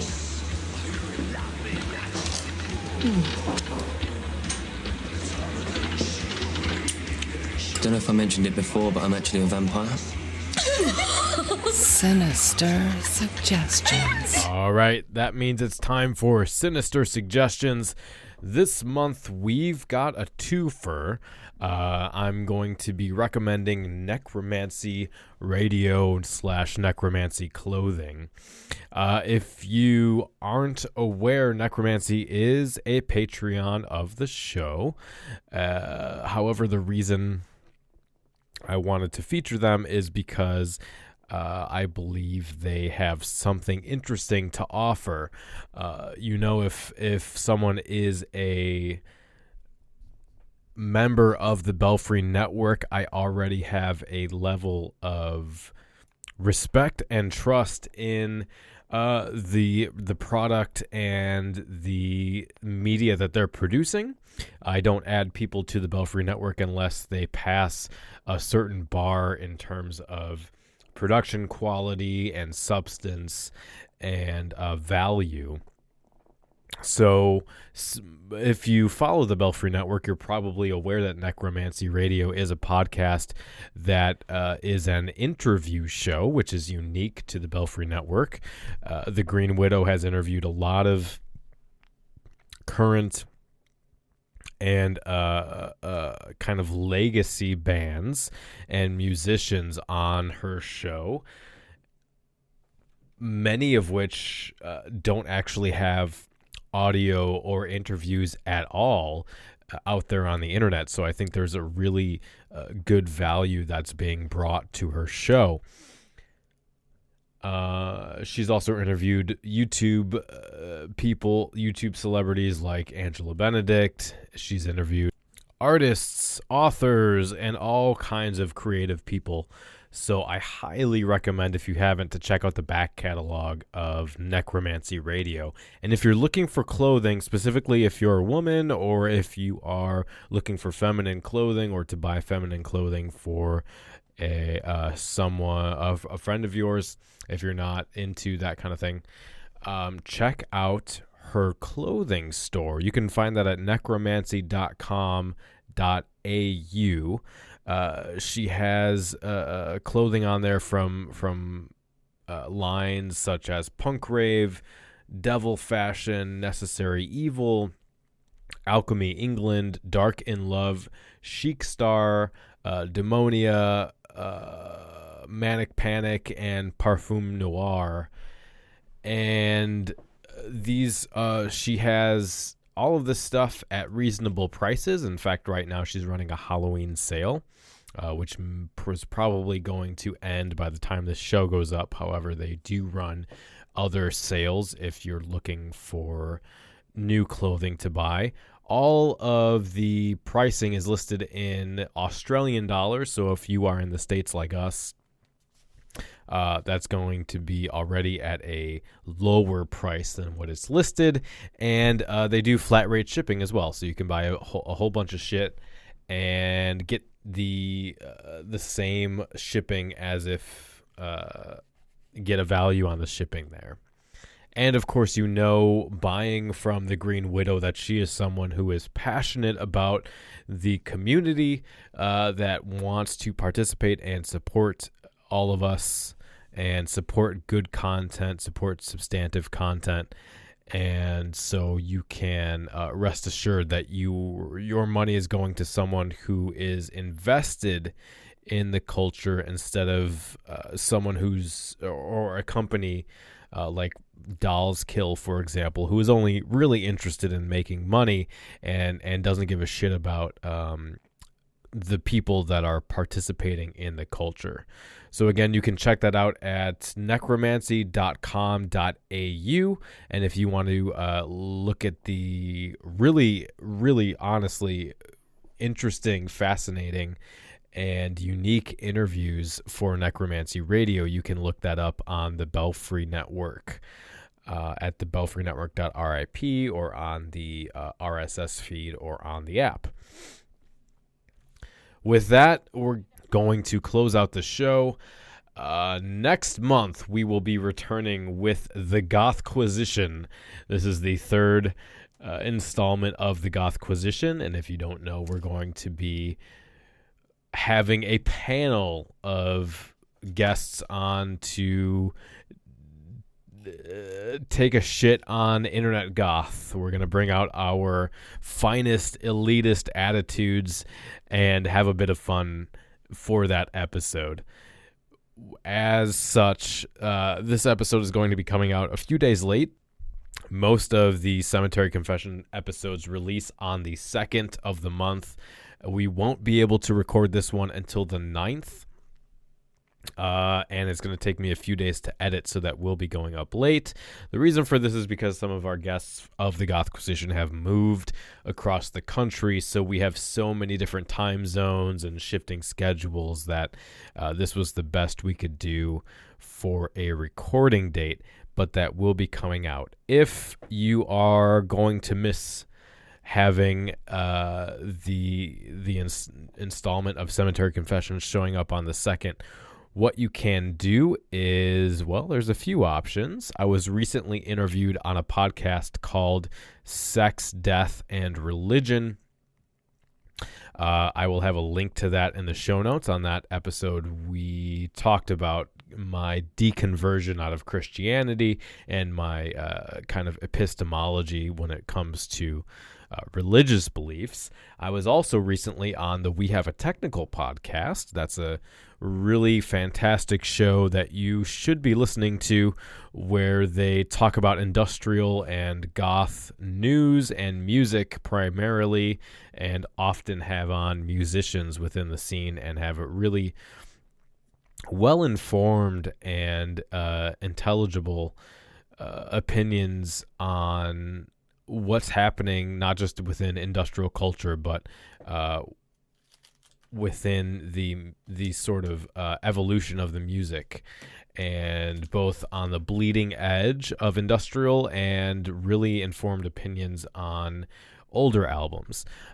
If you're not listening to We Have a Technical, I definitely suggest you check them out. I was just on their show, their Halloween special, where they had probably the best introduction to a podcast I've ever heard, and I was fortunate to stop by and talk about kind of content creation and what it's like to run a podcast, and some what it's like to prepare for producing content, and how to cater to a niche audience. I will have that linked as well, and I suggest you subscribe to that podcast if you haven't already. Those two guys are doing God's work over there, and you should be consuming their content if you are invested in our thing, as they call it. And of course, if that is not enough for you, you can check out the Patreon page at patreon.com/cemeteryconfessions. This last month, we've done a few live streams, both of which had special guests on to kind of talk about a whole slew of topics, really. And next month, we're going to be having a Patreon member on who has a few degrees in philosophy to talk about a whole array of scientific topics. as they relate to goth and as they relate to cognitive science. And we've got a bunch of cool stuff coming up.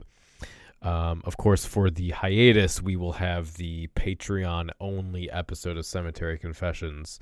So if you want to get all that extra content, or if you just enjoy hearing the show every month and think you would like to support us and think that it's worth at least $1 every month, you can sign up at patreon.com/Cemetery Confessions. So with that, thank you again for hanging out. We will be back probably closer to the middle of next month with the Gothquisition. So until next time, stay dark. The preceding program is a member of The Belfry, a network of blogs, podcasts, and videos for the darkly inclined. Go to thebelfry.rip for more information.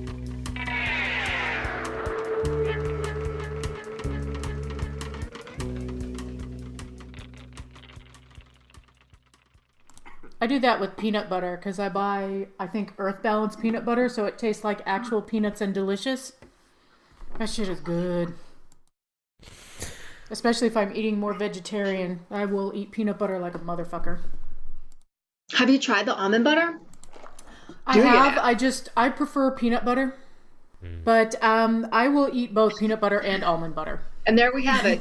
So, she loves tea bags and nuts. I eat so many nuts when I'm trying to eat healthier. You mouthful of nuts, huh? I love my tea bags. She loves tea bags and nuts. Nice little sound clips for the podcast. Nuts just don't get enough attention. That's true. You gotta. Well, anyway. All right. So we're gonna move on. Let me see here. Where's the top of the page? Okay.